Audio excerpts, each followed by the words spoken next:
Hello and welcome, Draft League fans. Today we're looking over Tapu Koko in general. Just like, how broken is he? Be so real right now. So real quick, I'm going to share the stream. If you want to get notifications for when I go live, join my Discord server. It's going to be linked in the description. But yeah, today we're just going to be going over Tapu Koko and why it is so ass recently in Sword and Shield. Now, I say modern Sword and Shield because that's roughly the time period when Spectre was banned, and then now the meta can actually develop properly.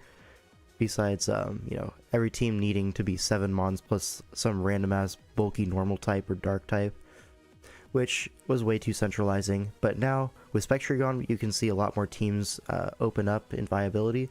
So that's why I say modern Sword and Shield draft. Anyways, let's look at a few of these Koko builds.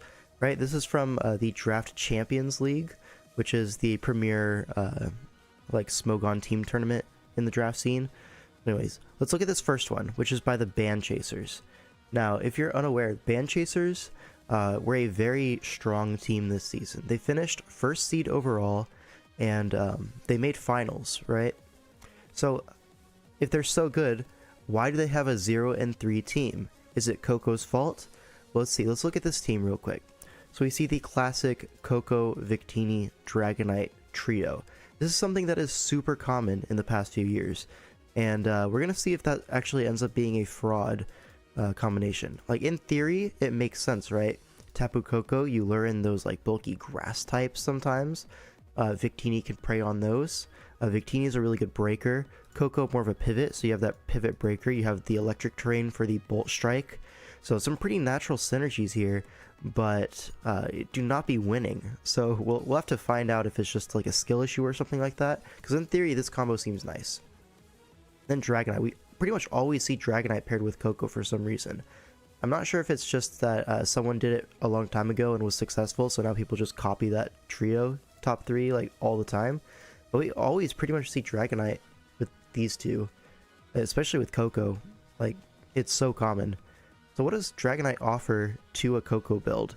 Right, it's that winning condition, right? The Dragon Dance, the E-Speed, the priority. It's a pretty good defensive mod in Sword and Shield as well. You can run like some bulky sets with Roost. It's pretty versatile, right? Then the rest of this team, there's a Nidoqueen, which I rate. I think Nidoqueen is like not that bad here. Milotic, you know, I'm not a big fan of Milotic in general. But if you're going for like a more bulky style here, I can see the point of it. My problem with Milotic is that it can like wall a bunch of stuff, but it doesn't do anything while it's alive. That's my main problem with it. Hello, Hacker. How's it going? Anyway, yeah, Milotic is just kind of a do-nothing Pokemon. Scrafty, a great Pokemon in Sword and Shield. It can Dragon Dance? Okay, buddy. We can't all be Hockey Skater 8. Anyways, Scrafty here, I like Scrafty in general. On this team, it's like a nice Ghost Resist, Dark Resist. It's a pretty nice Pokemon. Hatterene, you know, get that double fairy in there. But one thing you'll notice on this is that there's no steel. And I'm always a big believer in having a good steel type.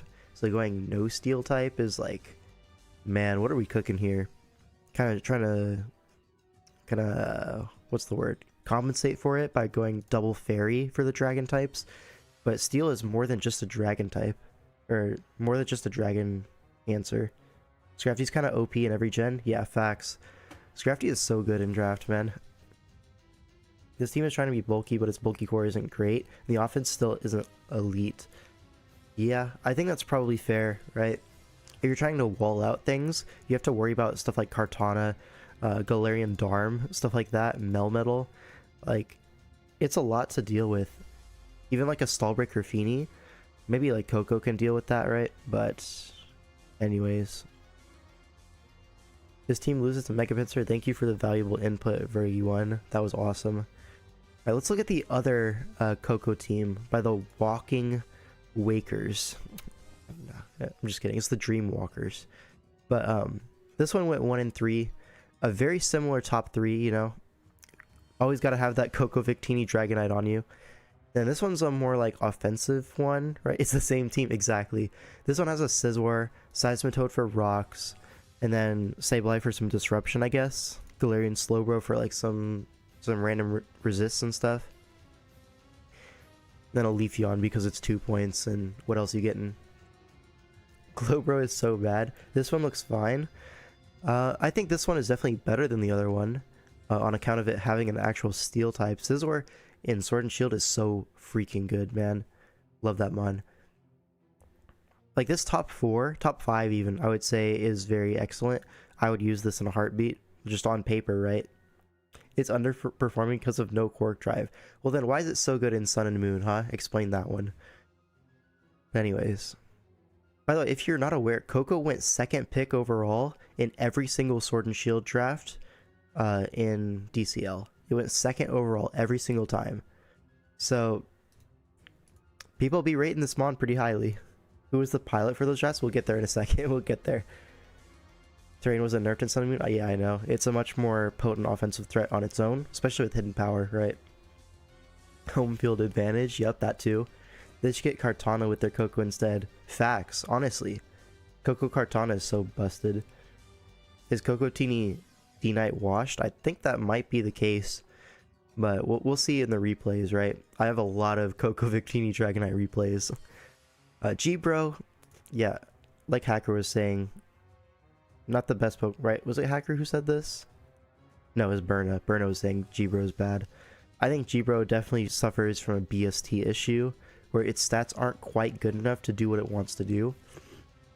That being said, it's like reasonably versatile, so whatever. Cart always goes round 1, so you can't really get it with Koko. That's facts, yeah. Hockey's definitely not washed. Okay, man. Anyways, so overall, I like the top 5, and then after that it's a little weird, but cool top 5. UG can go with the same BST, then why does it feel so much better? Huh? Explain that one. It's because G-Bro has, yeah, a diabolical stat distribution. It's so crazy. But anyways, overall, we'll have to see how that one goes. It looks fine on paper, generally speaking. And then this one, by the Nightclub, this Koko Necrozma Lycanroc Duskmane, got a round 5 Celesteela on here. This one's so weird, but like I kind of see the vision, you know what I mean? Okay, so you get the Koko, you have the Necrozma. I do like Necrozma a lot. Lycanroc Dust, though, I'm famously a hater of. I despise this Pokemon. It's so mid. Despite not being the midday version, it is mid. Explain that one. The explanation is simple. Koko's underperforming because I haven't been the one using it lately. That's so facts. Hello, V. Alright. So Blastoise round 4. We've seen a lot of good things out of Blastoise recently, so can't hate that. Celesteela has been like one of the top performing Sword and Shield mons for a while. So seeing it fall to round 5 is like pretty crazy. Oh, we got a notification. Glop just subscribed. Thank you. And then that felt loud. Was that loud for everyone else? Let me see. Properties. Alert box. Yeah, we can make that like super quiet compared to that. It should be loud, let it be known. Facts. Blastoise is a top 10 Sword and Shield mon. That's a lot, man. I don't know if it's quite top 10. It's definitely one of the best win conditions, right, with Shell Smash. You see a lot of Shell Smash Life Orb these days, which I'm not the biggest fan of. I feel like if you're already like taking a turn to set up, you don't want to be taking 10% every time you're attacking, right? I guess it does kind of put you in Torrent sometimes, but not the most reliable thing, in my opinion. But Steela, though. Steela is like a little bit hard to build around, but I think it's a great Pokemon, right? Great win condition. Good bulky steel if you need it to be. Shout out to regular Venusaur. Yup. TDG would back you up on that. I mean, TDG invented Blastoise, though, so he's a little biased there. Can't lie. Cannot lie there. But this one seems to be much more leaning into the offense side. Not a lot of defensive backbone here. All the defense is mons that kind of want to be offensive most of the time. And the Necrozma, the Celesteela, even the Blastoise, right? All of these want to be offensive sets, but I feel like In this build, they'll be forced to be defensive more often than they'd like, or you're playing without any defensive backbone whatsoever, and you're just going like, super hyper offense and seeing what happens, which I found is not the most reliable strategy. Usually you want to be able to switch into things at least a few times. Steel's really grown on me. I used to not rate it, but it's had amazing results, and I enjoyed using it in DCL. Yeah, I think Steel is like really excellent. It's just a little bit hard to build around because you have your very expensive Steel type that doesn't really rock, and it doesn't really love being defensive, right? It can be, but usually you want to be that autotomized set, like 8 times out of 10 maybe. Anyways, that's all the Koko builds. This one definitely leaning a little bit too hard on the offense side in my opinion. It's not quite strong enough to be doing that. Like, where's the breaker, right? Is it Lycanroc Dusk? I feel like teams like this, you really need something that's like just powerful, and Lycanroc Dusk is not that to me. But anyways, that's all the Koko drafts. Let's get into the actual replays, right? So there are 9 Koko replays in DCL, and then we'll get to DPL 8. That's a little bit older stuff, but there's also a lot of Koko replays there. Specs Necrozma. Okay, buddy. Yo, Cart has an 80% win rate. That's crazy. Yeah, Cart is incredible. Definitely hard to build around, easy to fumble that. Nobody drafts viable grasses in Switch, so Leech is Giga free. Yeah, a lot of Leech sets are good, but I don't know. I'm also just of the opinion that Autotomized Steel is the best set, bar none. Card is broken. Yeah, true. Let me do this. Oh, what am I doing? If I do that, then look at that. The line on the bottom of this doesn't cover all the text. I'm so good. These teams both leech food. I mean, kind of, right? Lantern could just slow Volt on you. It's no big deal. Like, do you really care? I guess Leech Earthquake, but even then, I'm not like a super big fan of Leech here. I'd rather be Autotomized. What if you get make a message that goes 2 lines though? Now your line is cooked, buddy. Well, that's on you, buddy. Volt for 27, true, but then you have momentum, whatever. Leech policy? Nah, if you run Leech without leftovers, you're literally trolling. That's just definitely my opinion, 100%. But anyways, let's look at this Koko matchup, right? There's a Lantern, there's a Lando T, you have no HP Ice, so this is gonna be rough, right? Maybe you run Specs with Dazzling Gleam, but offensively, it seems pretty weak. I guess we could also cover Victini and Dragonite since that's like the main trio we're covering, right? Even Aegislash is annoying for it? Exactly, yeah. So Victini, there's a Latios, there's a Lando T that kind of can intimidate, sponge 1 hit or 2. Lantern as well, one of the better Victini answers. So Lantern kind of just stuffs these two like pretty well. And Dragonite has to deal with Lando T, Scarf Lottie potentially, Aegislash, Cobalion. Now I'll be honest, this team that JCM's using, I really love this team. This is a Phantom Thieves. They drafted this and it's so beautiful. Like honestly, one of my favorite teams in the whole DCL. Just like based off of looks, vibes, colors, even just like the raw aura. I did that aura review with Addison at the beginning of the season, and this was the winner out of everything. But anyways, let's just look at the game. So Koko, I'm thinking maybe Specs or it's just going to be a pivot. So Milotic just takes a Draco for 34 and Toxics. Very cool. Thank you, Latios. Cobalion is aura for sure. Yup. Lantern comes in on Toxic. We're going to see a Heal Bell for sure. You're playing against a Milotic and a Koko. You're going to Heal Bell this off and then Volt Switch out. Yep. Heal Bells. And then Volt Switch is going to break the sub, I assume.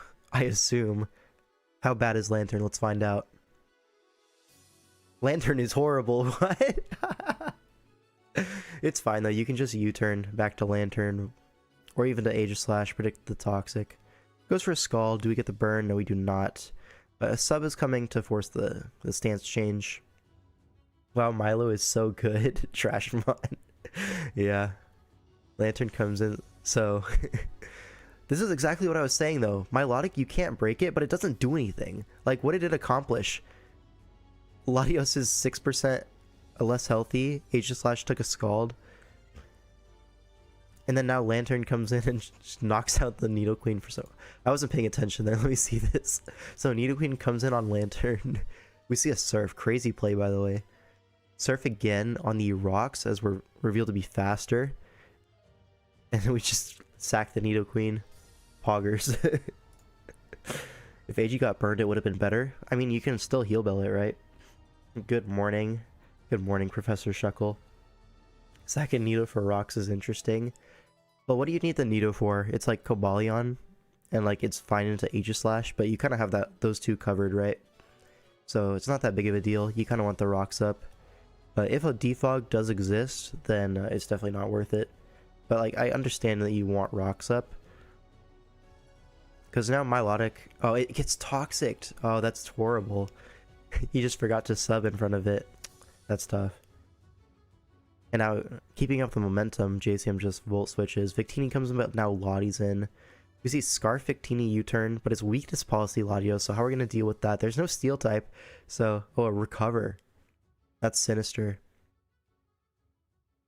We see a Koko pivot in on a Draco Meteor. Alright, makes sense. 21 viewers, but 2 likes. Come on, chat. You heard the man? Like the stream now.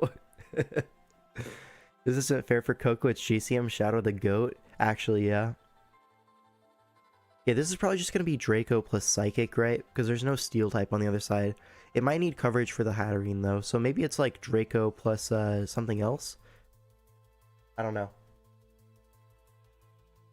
Well, I guess we're about to find out, right? You like the stream? Thank you, Glop. That was awesome. It's Surf. Okay. So Draco Surf. Now Koko comes in. Gonna just U-turn here. It's completely free. Aegislash comes in, predicting that. As a Dazzling Gleam comes out. So trying to cover the mid-ground there. Kind of successfully does. But Aegislash is now going to get a free hit in. Milotic comes in. Iron Hit does 37. Damn. Is that like Choice Banded Aegislash? I think that might be. Yeah, we see another Iron Head. Forcing this Milotic to stay low. But now what? Now we're going to see a Lantern? Yep, now is a Lantern. This Milo got to be competitive. Yeah. Well, it's sub, so you're never intending to take a Toxic or anything like that. So Lantern comes in. We're going to see a Heal Bell for sure. Never mind, we see a Volt Switch. Makes sense. Yeah. Lando comes in. And now what? You see an Earthquake, right? Dragonite can't really come in on this. Yeah, it's Scarf Lando, so an Earthquake is going to be good. Now, Dragonite does get its DD opportunity, but you have a Vanillux in the back. Shout out to Vanillux, man. Looks to be Boots, and Scrafty comes in. So, doubles on the Vanillux. What a goat. Now, Cobalion comes in to check the Scrafty. Interesting. Are we faster than +1 Scrafty? No, right? We are faster.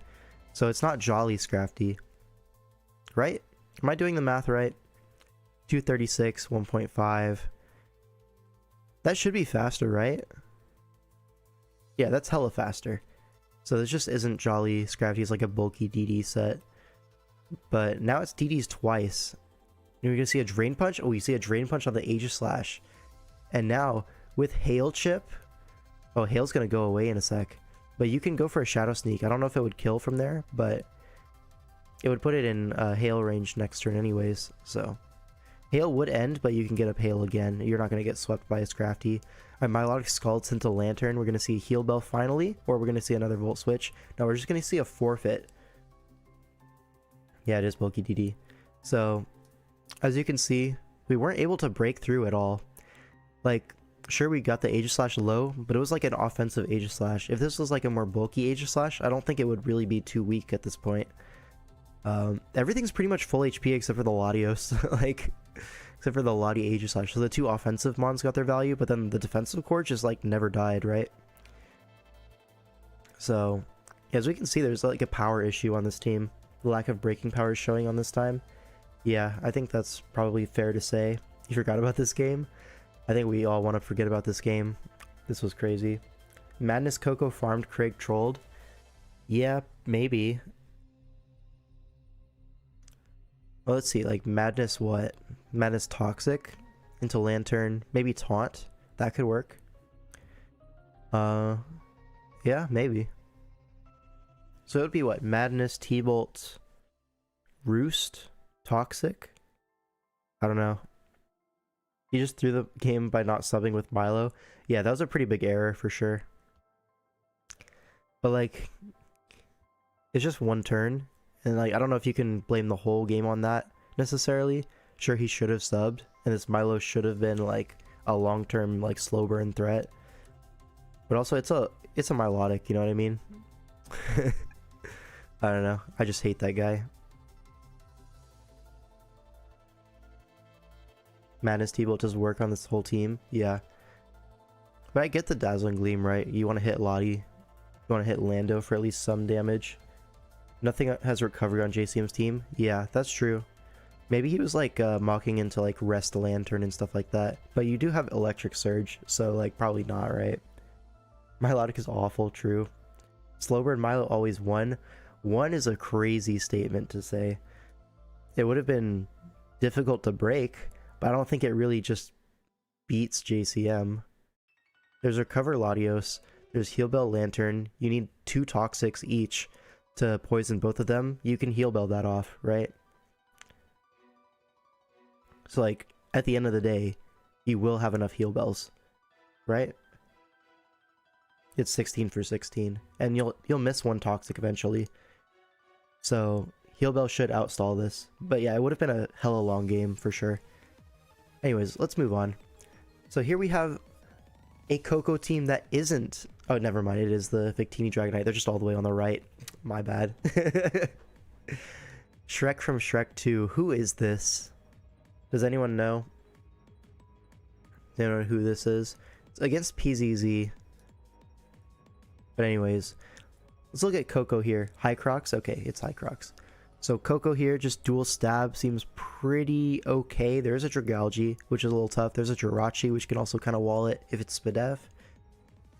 But you definitely want Dazzling Gleam, right? For the Weavile plus Garchomp combination. Plus it hits Thundurus pretty hard at the mid-ground. Like, I don't know what I'm saying that for. You kind of like wheelchair Thundurus no matter what. Maybe Calm Mind 2 attacks, I could see, if you weaken Dragalge. Yeah, Koko looks pretty great here. Dragalge looks super annoying, for sure, yeah. But you have a Scizor, right? Which is like the best Dragalge answer ever. There's no HP Fire in this gen. So, we'll see how he manages to do that. We're going to see Piloswine for rocks.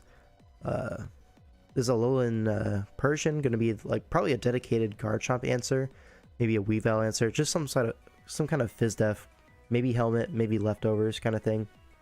I could see T-Spikes could be tough if he isn't Boots spam. That's true.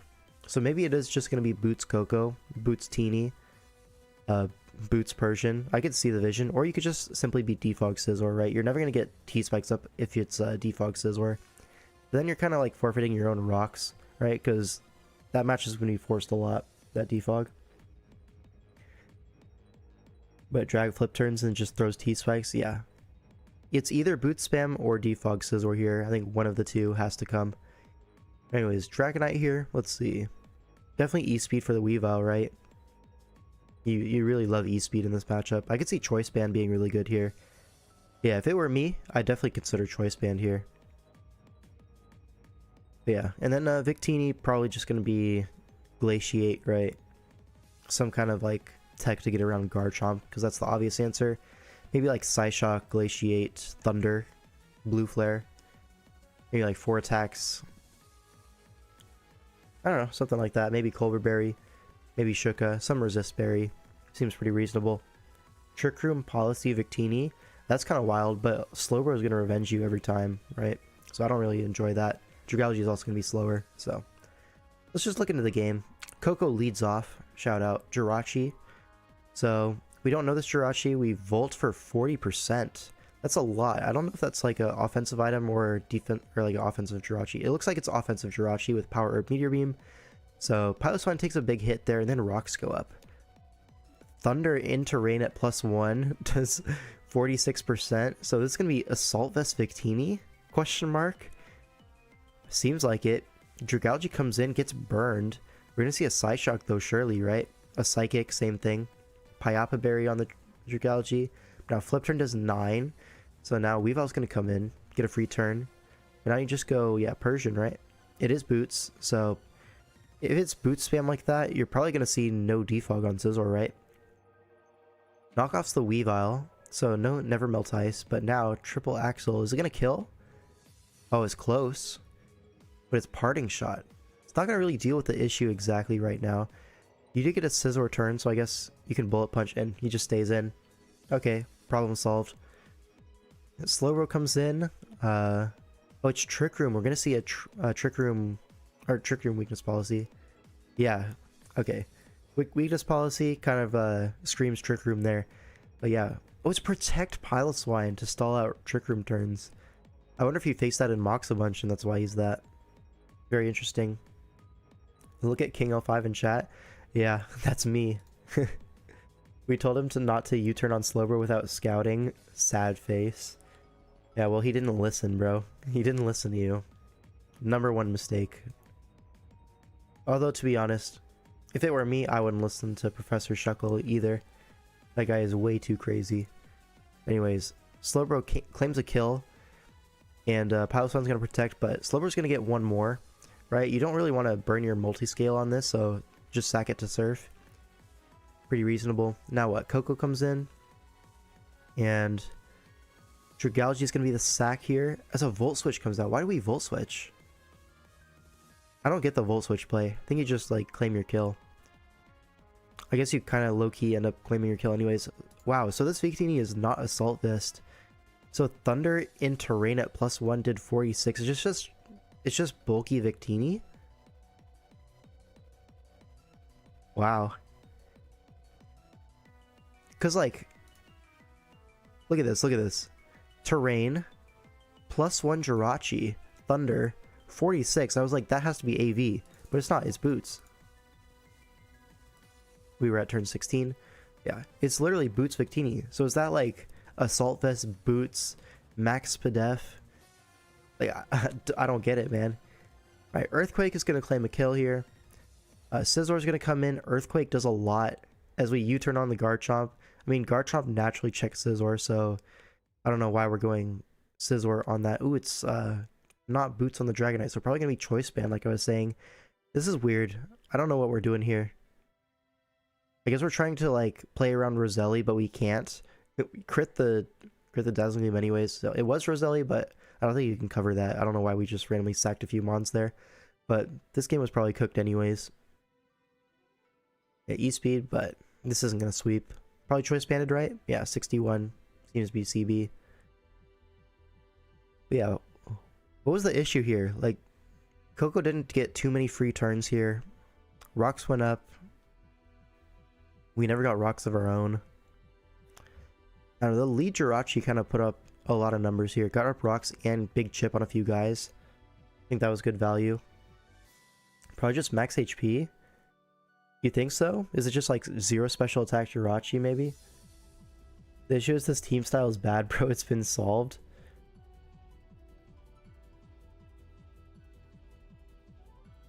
Player diff, bro. Yeah, PZZ is the GOAT. Not Koko's fault. This one I think is not Koko's fault. Like, the Mon looked good in this matchup. But maybe it wasn't played the best. I feel like it could have had a few more turns to come in. For sure.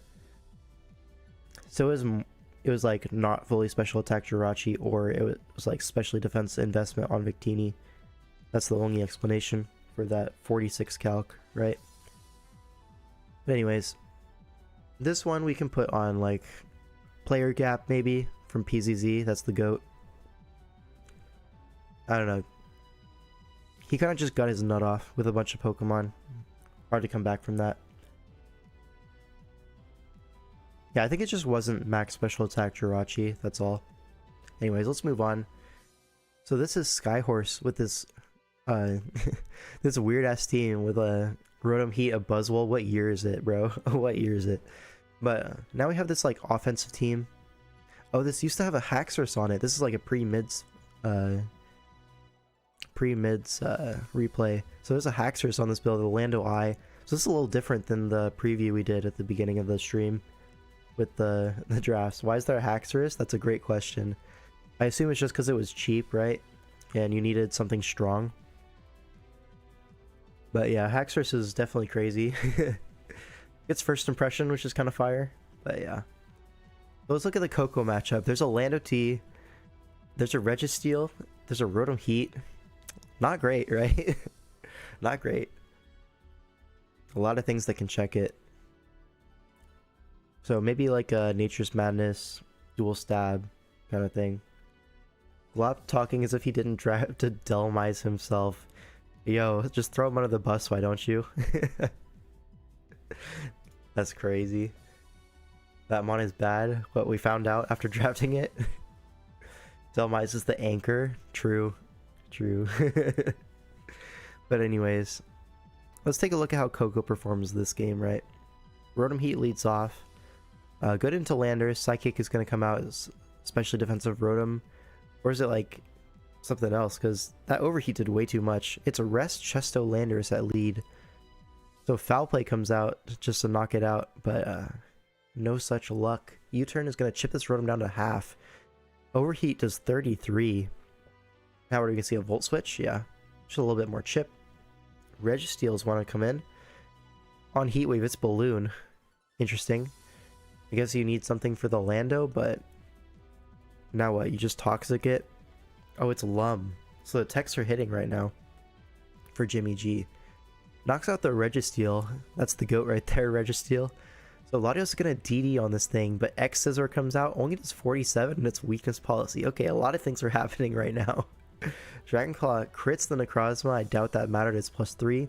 Now Cobalion comes in, gonna live the CQ. Yup, 98%. Gets the Toxic off. We need to see a Protect, because otherwise you're gonna have to sack a lot of Pokemon to this. We do see a Protect. Nice prep by Jimmy. Of course, the milk always getting delivered with this guy. But now what? You're gonna have to choose at least one sack. Oh, Blastoise comes in. Okay, maybe just sack Cobalion now, yeah.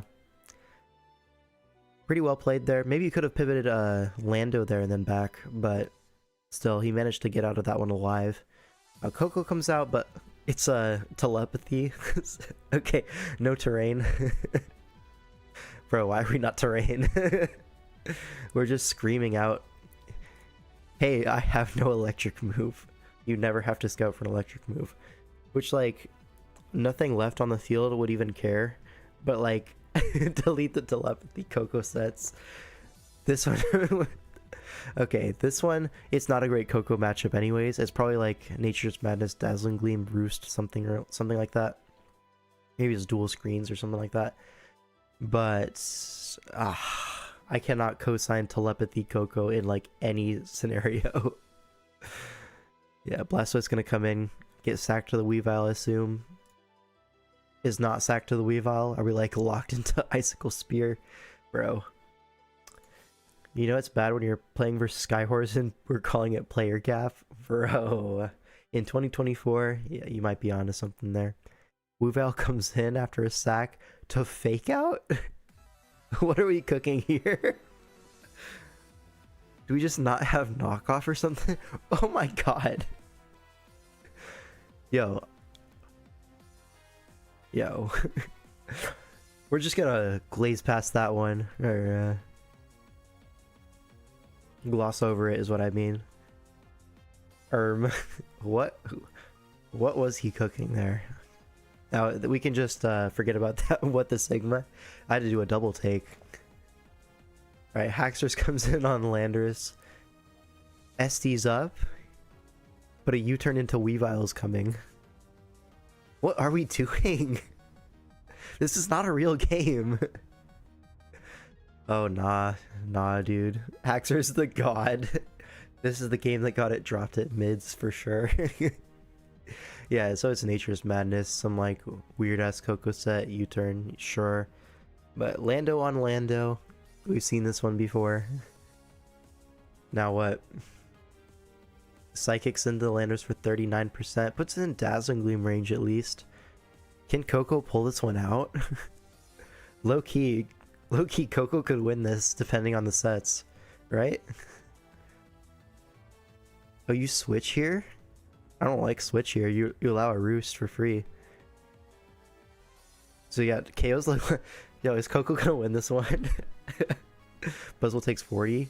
It takes 37. Yeah, even less. So it's AV Buzzwole to save the day. But if it wasn't AV Buzzwole, Loki could have brought that one back with this dumbass Koko set. Buzz God. Yeah, Buzzwole has been like not popular for a lot of years, but back when it was used, it had good results. It's just not being used anymore. Probably like hard to build around or something like that. EQ plus fake out 1 without AV. That's true. Bro, it's so good. Buzzwole always looks good when I'm not using it, but then like the one time I drafted Buzzwole, it was like super bad. It's super terrible. Felt awful to use. Is it just me? It might be just me, you know. That could be the case. Telepathy Koko for the Valiant from Future. Yeah, that's facts. It's hella awkward to use. I don't think it's awkward to use. I think it's awkward to draft around and build around. But anyways, we can move on.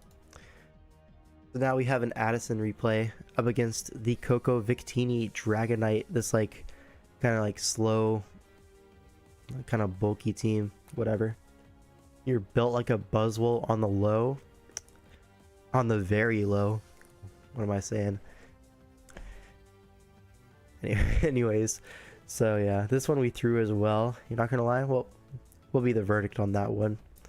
Alright, so one thing to note about this team versus G-Darm, it doesn't have switch-ins.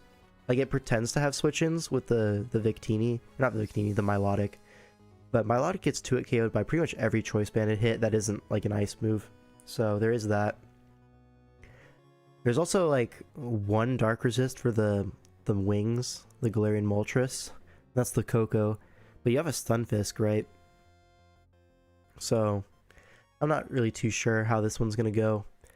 Oh wait, is this the one where Addison is like Hyper Beam Moltres that try to catch the Koko? I swear to God, this is that team. Anyways, there's a Stunfisk. Koko is not doing anything besides like toxicking it. And then even then, you know, Fisk is gonna last a long time against that. Cause that Hyper Beam, pretty sure. Yeah, I think that sounds right. But anyways, Victini looks pretty solid. You know, overall just V-Create Bolt Strike. I gotta leave for work. Been fun. Loving your streams. Thank you. Appreciate the kind words. You can't review my legendary Koko Hitmonlee game from finals. Unlucky. We're only doing the team tour stuff right now. But yeah. See ya next time, Glop. But yeah, like, Koko is stuffed here for sure by the Stunfisk. Even like if it gets through that, there's also a Kartana which can like soft check it 1 time, maybe 2 times, depending on the set. Overall, you do seem like you have pretty decent breaking power overall. If you're on FC's side, probably Dragonite Victini can break through eventually, but Addison's team is not built for defense, right? It's built for offense, so you're gonna have to withstand all those offensive mons if you want to win this. So let's look into the game. So Bird leads off into Milotic. Why are we leading Milotic? I guess it's just not bad into the G-Darm. But a Nasty Plot comes out as a Toxic misses into Hyper Beam, not KOs the Koko. Okay, man. So T-Bolts into Berserk range, but not quite into Custap range. Now we Endure on the T-Bolt. Okay, so now... hello, I am Custap Berry. I would like to scream it from the rooftops. So now Dragonite comes in to sack the multi-scale. Alright. And now Togekiss comes in. We don't need to sack against this Dragonite. We have a Togekiss. So that's going to reveal Choice Band, I think, from Addison. I think she did a review of this game on her channel. And I think she said that revealed Choice Band, but we'll see. So Dazzling Gleam knocks out the Koko as a Toxic comes out. You could have roosted on that thing, but FC decides to just throw it out. That was the throw? Yeah. I agree. You definitely could have roosted on that. But I guess you want to cover the Stunfisk coming in, because if you roost on Stunfisk, you're like already behind, right? I don't know. I see the vision on it, but obviously it didn't work out. Alright, so rocks go up, but Blastoise is going to Shell Smash here. I was going to say spin, but Shell Smash comes out. Alright, and this is the Terrain Pulse. Knocks out the Milotic. Yep. Your second actually roost on non-toxic Stunfisk. Okay, yeah. Is it going to be non-toxic Stunfisk? There's a Dragonite. You don't want it to set up on you, right? So I feel like it's going to be toxic or something like that. Maybe you could argue it's foul play, but I doubt that. I think it's going to be toxic here. I don't know, maybe Yawn. Maybe something like that, but either way, Koko's not going to beat it 1v1. If it hat prevents the easy click, so it's just outplaying. Yeah, true, but also you kind of have to go hat, right, to prevent rocks. So it's not even like that much of a 50-50. Like you should go hat. I don't know. Anyways, Terrain Pulse KOs the Milotic. Everyone is shocked in the chat. Kappa, no one cared. And Trick Room comes out on the Hatterene trying to reverse this, but Psychic does 94, not quite a KO on this Blastoise. So Blastoise claims 2 here. Victini comes in. We just sack the Blastoise. This is fine. Now Stunfisk comes in. You're gonna just Earth Power, I assume. Nidoqueen comes in as rocks go up. You want the rocks up just in case something's not Boots, because you know it's not Boots because it's Choice Banded Dragonite. We revealed that. Right. So now Darm comes in, gonna claim a KO here with Icicle Crash. Now Victini's gonna come in on this, but it takes rocks. I was just gonna sack this Darmanitan, but it ends up being faster and flinches. So yeah, awful Victini set, I assume, being slower than Darmanitan. Genius. Please explain this one. Why is the Victini slower than a Choice Banded Darm? Do we just forget speed EVs or what? Trick Room extremely slow, max HP with V-Create. I mean, I guess. I don't know why you can't just be a normal set here. Like a normal set outspeeds everything except for the Kartana. Why do you need to be Trick Room? I don't get it. But anyways, that's gonna be the game. In this one, definitely a bit of a player issue, not gonna lie. That being said, Koko's matchup was pretty poor, so at a certain point, what can you do? Alright.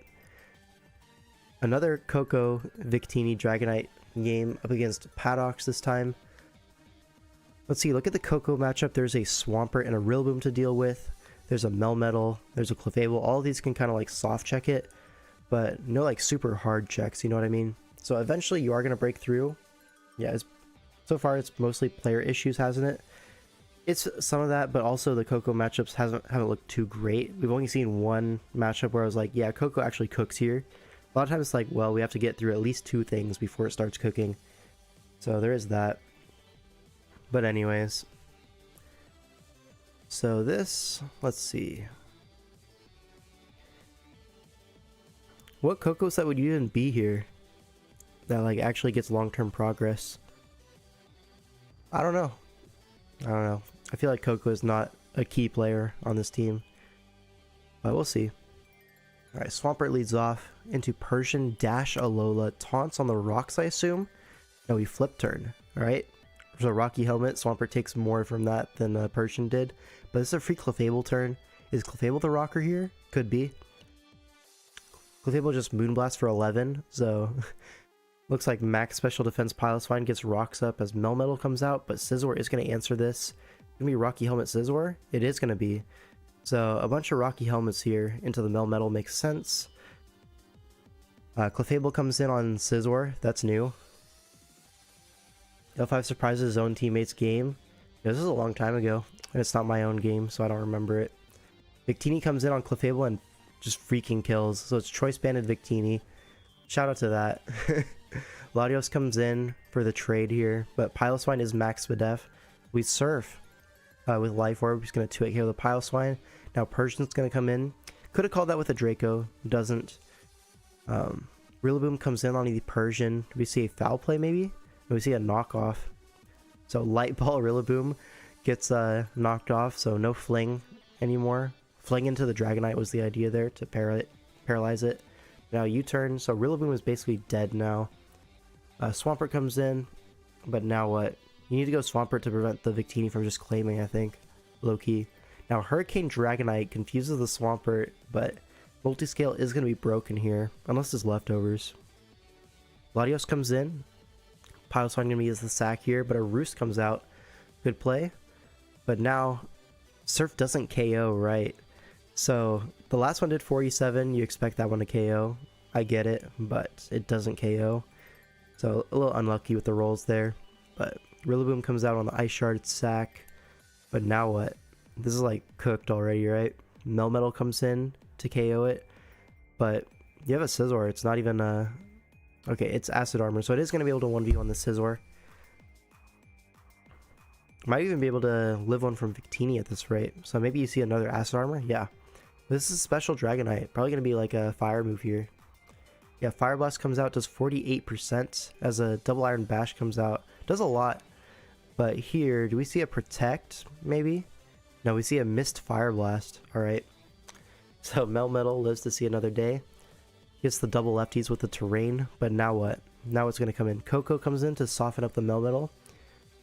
No, we just set up the terrain and we bait a Double Iron Bash into the Rocky Helmet. Good play.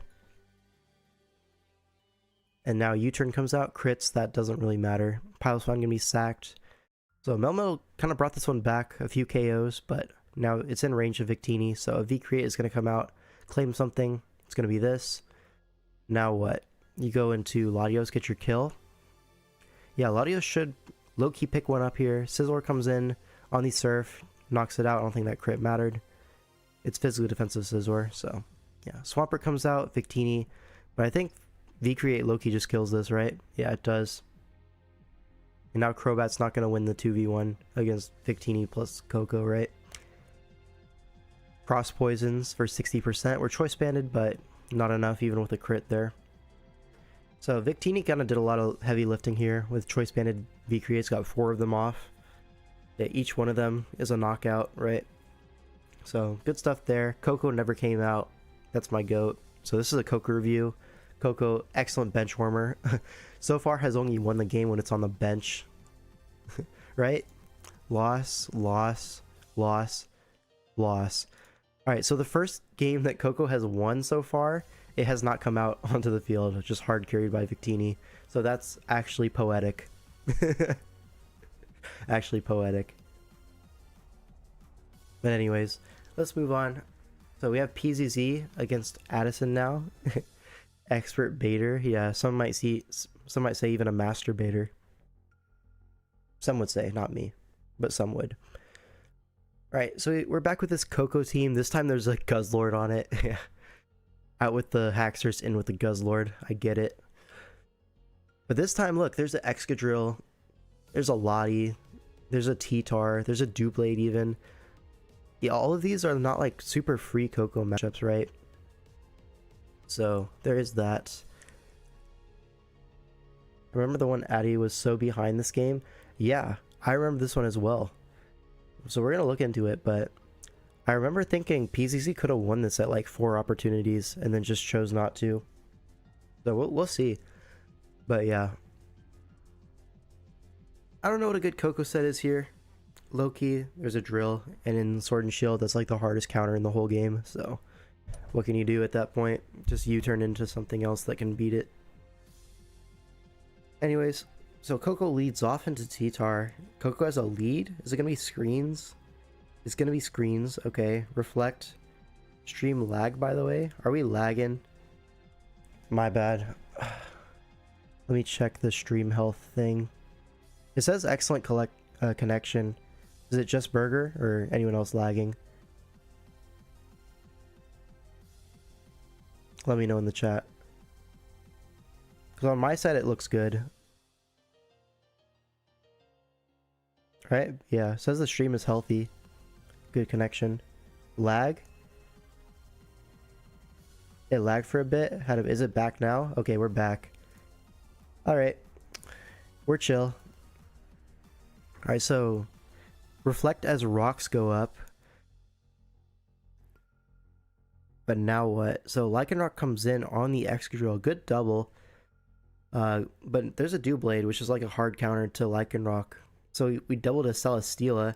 Then we doubled a Guzzlord. A lot of switches going on. But rocks are up and stands up. So things are getting a little chipped already. Guzzlord knocks off the Torn, gets a crit. So that's kind of crazy. But now U-turn, you're just gonna regen that off, but it's weakness policy. Okay, a lot of things are happening in this early game. Heavy slams into the T-Tar. Okay, but is T-Tar gonna knock out this Guzzlord from here? It's body press, so it will with a crit. I don't know if that mattered. So Koko comes in.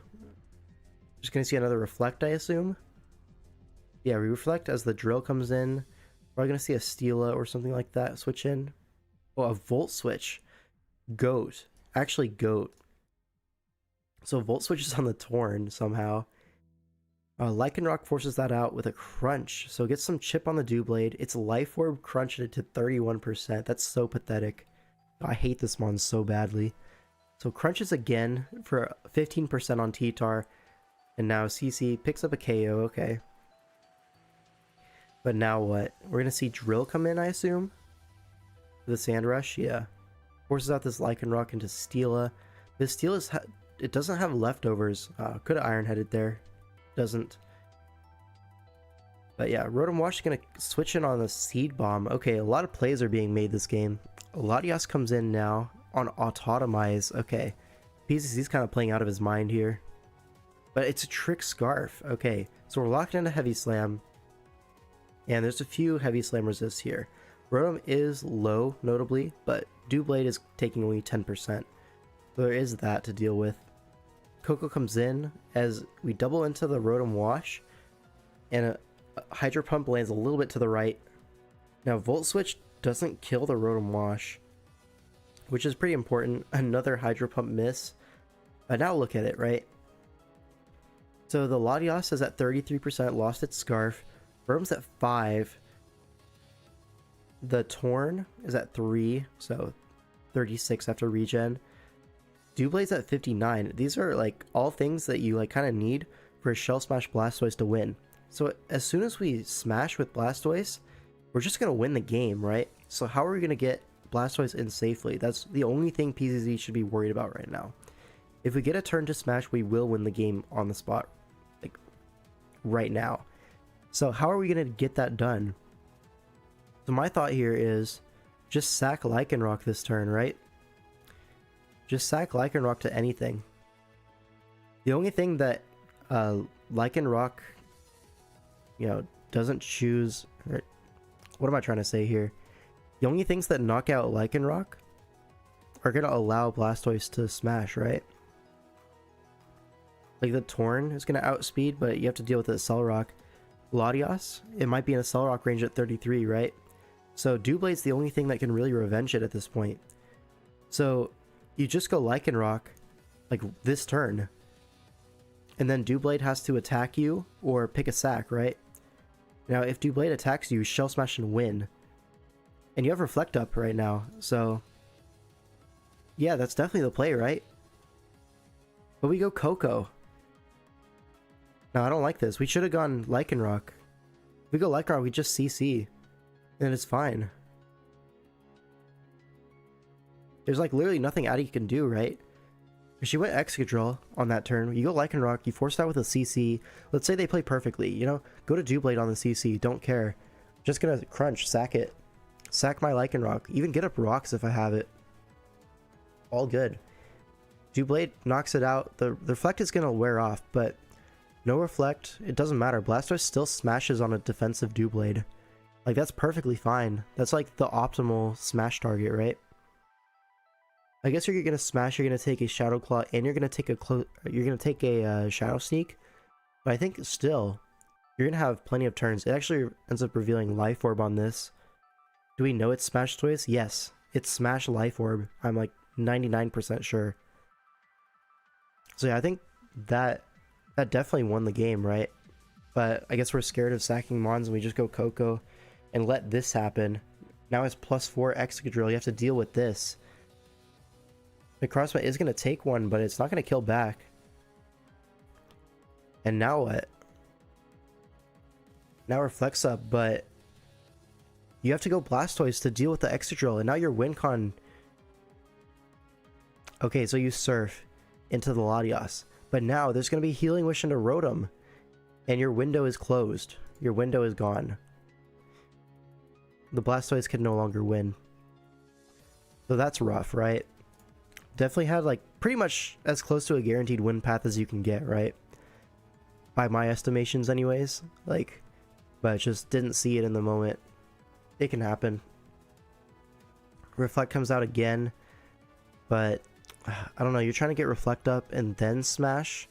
Yeah, that's what we're trying to do. We're trying to sack Lycanroc now with Reflect up. But now Rotom Wash is at full HP, so it doesn't even work. Yeah. Now you're just cooked, right?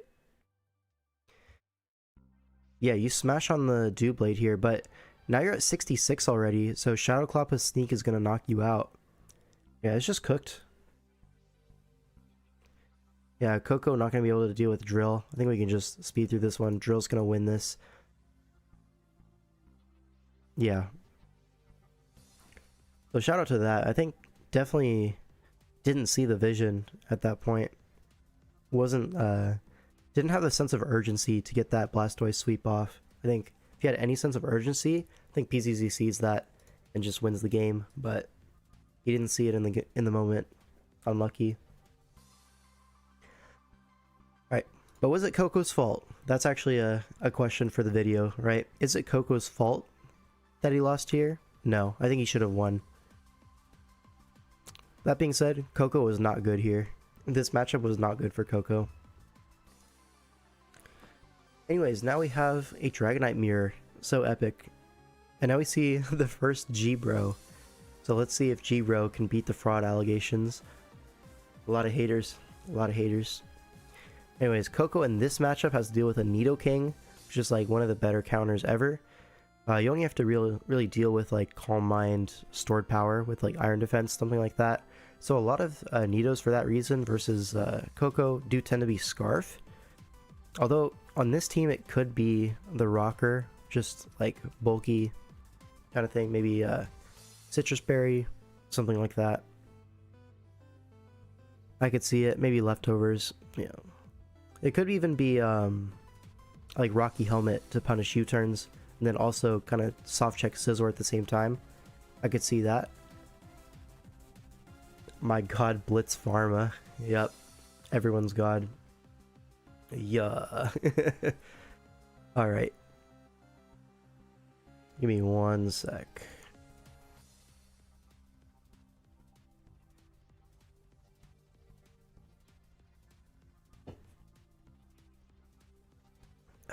Alright. So, what's this Koko set going to be? It could be that Stored Power set. Could be like Shukaberry, right? Deal with Dragonite EQ, Nidoking Earth Power, stuff like that. But yeah, another Koko matchup where there's like multiple answers to it. Like, how many Pokemon cost 18, 19 points? And then every single game there's like 2 to 3 pretty hard counters. Like, maybe people are just overrating Koko. Because, like, this is the second overall pick in every draft pool. So, I don't know. I don't really get it like that. Anyways, let's look at the game. Victini leads off into Azelf. Good lead for Victini. Gonna U-turn. Shout out to Draft League. Koko gonna come in on a knockoff. Absorb that. It's Light Clay. So, we're gonna be screens. Makes sense, right? You don't have much better to do into Nidoking. But it is Helmet, so... Your Koko's already at like 60 something.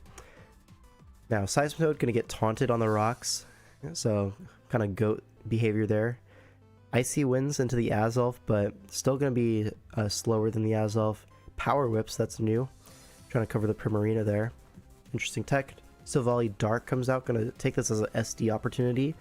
Icy Wind is gonna slow this down, but you definitely take that if you're Blitz Pharma. Oh, it's Sash Seismitoad, that's so funny. Now what, Endeavor? No, I don't even know if it gets Endeavor, but it seems we scouted for it anyways. Just gonna go Nidoking. Now this thing's weakened, but the Koko is already... It's Brave Bird, U-turn, dual screens, I assume. So, very interesting Koko set, which means Dragonite's gonna set up on this. Earthquake does 30, but... You can DD, right? Chooses not to, as Scizor can kind of check this anyways with Reflect up, but it's Flamethrower. Okay, so it's probably not going to be DD then. Okay, final gambit. Interesting. We roost that off, so heads up play by Blitz. Its value mostly comes from premier speed, so it's hard to say it's not worth due to there being tons of checks. I mean, it's like the pivot revenge killer kind of thing, right? Is it even the best in class in that though? Let me see. Sword and Shield. So we need like fast revenge kill kind of thing. Is Zeraora not better at that? I feel like it low-key might be. What's Zera's win rate versus Koko? So Zeraora is actually one of the better performing ones in Sword and Shield as of late. I know in DPL it did well, and then here, okay, that's Sun and Moon. Where is it? This is tiered by usage. Yeah, Zeraora is 6 and 2 in DCL. Meanwhile, Koko 1 and 8. So yeah, I think Zeraora is just a better Pokemon in Sword and Shield, low key. But people be drafting Koko second overall. There's also Torn, right? That can be like pretty fast. Can revenge kill a lot of stuff. Do you think Zeraora might be better, but you want to use Zera's win con mostly? Same as using Weavile's Breaker. Yeah, but also like Zeraora does the job, right? As a revenge killer, fast guy. You can always run like choice banded Zeraora sets. You know, expert belt 4 attacks. It doesn't need to be win condition, although win condition sets are strong. It's a little bit more versatile than that. Outside of the fast electrics though, is there anything else that kind of fills that role? Not a whole lot, right? So maybe it's something that you're just like, there's not a lot of speed, so maybe you prioritize Koko for that reason. I understand it. Yeah, it's Crobat Noivern. Yeah, that's rough. That's kind of why Addison was like, Kartana's the fastest mon, and that's okay. You don't need to like cripple your team by forcing a Crobat on there. You know, like a Talonflame. You don't need a Talonflame. So here's the thing, right? If there's so few fast mons, then your opponents aren't going to have great fast mons either. So at that point, it kind of evens out, right? So in theory, you don't need as fast of a threat. Anyways, where were we? We were here. Okay. So Dragonite on Dragonite. We roosted on Final Gambit. Alright. But now Kartana comes in on a DD. Okay. Fire Punches, KOs the Kartana. Shout out. So it's a Rocky Helmet. Just banking on no Fire Punch there, I guess. But now Primarina comes in. Koko gonna get sacked to rocks. You don't want to give up your Dragonite quite yet. But I feel like maybe you could have just attacked, no? You just attack the Primarina. Then your Scizor's opened up. Right? I guess not, because Dragonite's always there with Flamethrower. Maybe you need the Dragonite. I don't know. Maybe there's no good option. But now a Trick Room comes out. Okay. Now a Focus Blast into D-Knight. Okay. Spit F dropped. We see Ice Beam. We see Ice Beam here. We do see an Ice Beam, so switching around on rocks, not fun. But we missed the Focus Blast. Unlucky, bro. Unlucky. Did he win if that hit? I think low-key he did. And by low-key, I mean definitely he did. But now Primarina is going to come in, yeah. We're just going to see a Moonblast, I assume. Yep, 28%. Glowbro continues to be terrible. To be fair, he's just blind. It's not his fault. Now Dragonite comes in. Misses dual wing beat, so depending on the Dragonite sets, he still could have won that. But yeah, it was just not to be. Yeah. Mr. Game Freak said you cannot win this game. Unlucky. So yeah, maybe Koko should have won this one. But Koko like played no role in actually winning this. It was definitely off the back of the Dragonite plus Slowbro.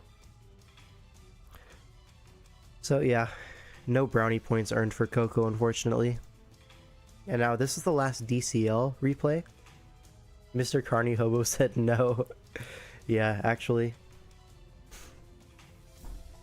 Alright, let's look at this last Koko game from the DCL. Up against Creator of Some. This is Fiendish Bliss. Creator of Some has the coolest team I've ever seen. I mean, cool, sure. Alolan Marowak, fun fact, actually used to be one of my favorite Pokemon. Just the design is sick. I love that mon. But anyways, let's see. Look at Koko in this matchup. There's a G-King. There's a Kartana. There's a Alolan Marowak. Guys, it's just not good. And what are we like checking, like fast, like speed tier wise? We're not really checking Cart. We're not checking Scarf Togekiss. We're not checking Silvally that well. We're not even checking Zygarde. Like, what are we checking with Koko here? It should just be benched, no? Like, how is this worth a team slot, let alone 18 points?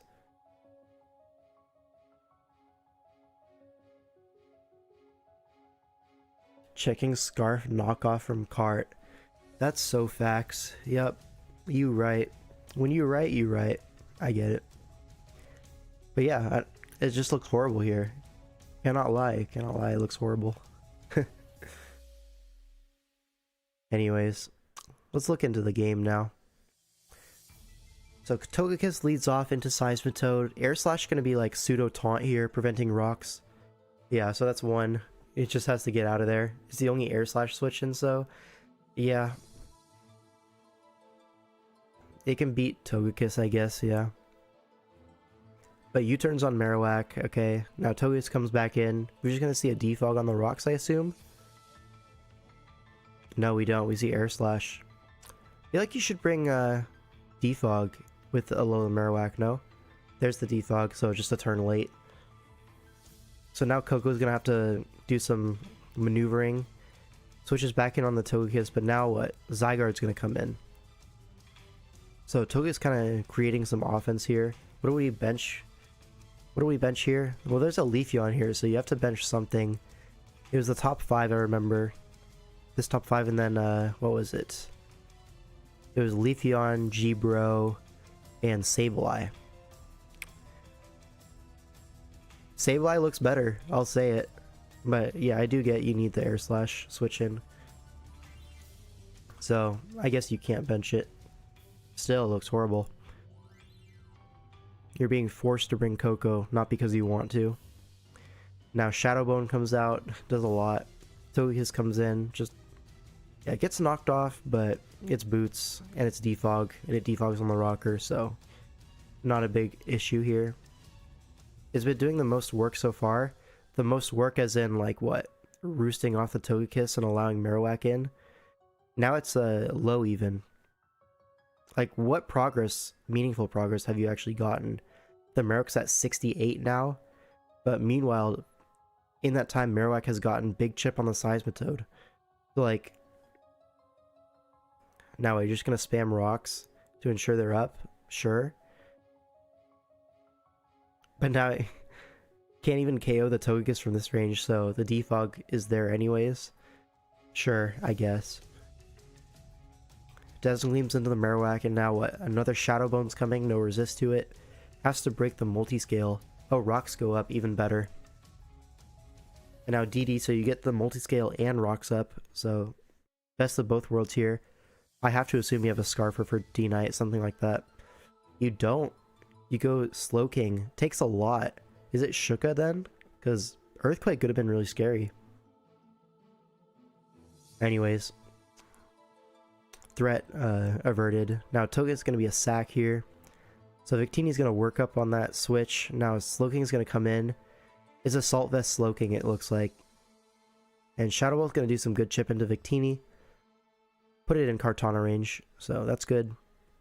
If we had, like, Flame Charge there, that could have been nice. But then I guess you kind of need the Glaciate for the Zygarde, so yeah. Do you not look pressed for moves this game? Yeah, you want Fire Punch for Cart, you want Earthquake for G-King, you want Dragon Stab, you want Stone Edge for Togekiss, you want E-Speed for anything set up. So yeah, a lot of moves to fit, not a lot of move slots to fit it in. Alright, knocks off the Leafeon's Rocky Helmet here. Oh, I remember this game, I think. Yeah, this Leafeon should have won, but it didn't. I remember it did not win. Alright, so we're going to knock off the Zygarde here, and now my Leafeon is low and freaking dies. No, it doesn't. It freaking lives. What is that roll? But anyways, yeah, Leafeon sends back up to full. Silvally Ghost comes in.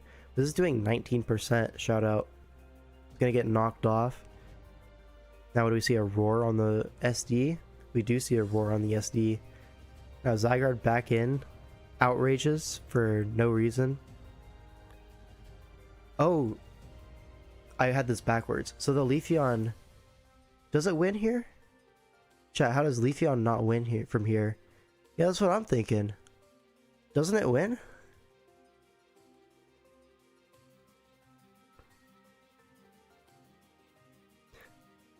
Okay. So we synth up. Outrage is doing a lot, but not quite enough. Back up to full. Only 3 synths left. It's Synthesis Kartana. So Synthesis Cart is going to 1v1 this Leafeon, it seems, right? SD's on the roar. Okay, sure. It doesn't matter though. You can always just go Kartana. Just go back to Cart. Why are we sacking Zygarde? We shouldn't be sacking Zygarde here. We should just always go Kartana on this. Every time. It can't be punished. Goes to Scizor. Catches the Cart, I guess. But even this, not good. Swords Dance is up. But now you have to switch out here, I guess. Into T-Bolt. You threaten E-Speed, but just double back. Double back Kartana, you have to do something here. No, E-Speed's into that. We sack our Zygarde for no reason. We allow an SD, and then we go Kartana. No, this was bad. This was bad. But it lives. It lives and synths off. And knocks off on the non-BP. Okay. A lot of mistakes here. A lot of mistakes. I can't count that high. It's too many. Now you're forced to T-Bolt to KO. Zygarde comes right back in. Okay. We're clawing it back. E-Speeds, okay. Force the Leafeon in. Now you just go Kartana. There's only 1 synth left. Knockoff's the Victini, so you get the +1. Now Koko is forced to come in. You can just sack Zygarde, then go Silvally and win. Or this. This also is fine, I guess. Alright, Zygarde comes in, E-Speed. You dead to rocks, so yeah. Now Leafeon comes in, and it can't beat Kartana last one.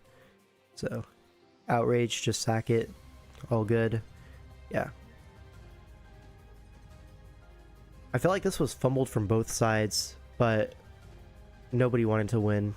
Creator Sum just stumbled into a win here. Like, low-key, I really feel like that's what happened. Chat, why didn't we roost with Koko? Great question. Lots of questions that are great. Really great, that question there. Anyways, that's all for the DCL replays. I have a bunch of DPL replays to go over as well. You're just too scared. I mean, it's scary. I get it. Anyways, let's look at the DPL drafts. Okay.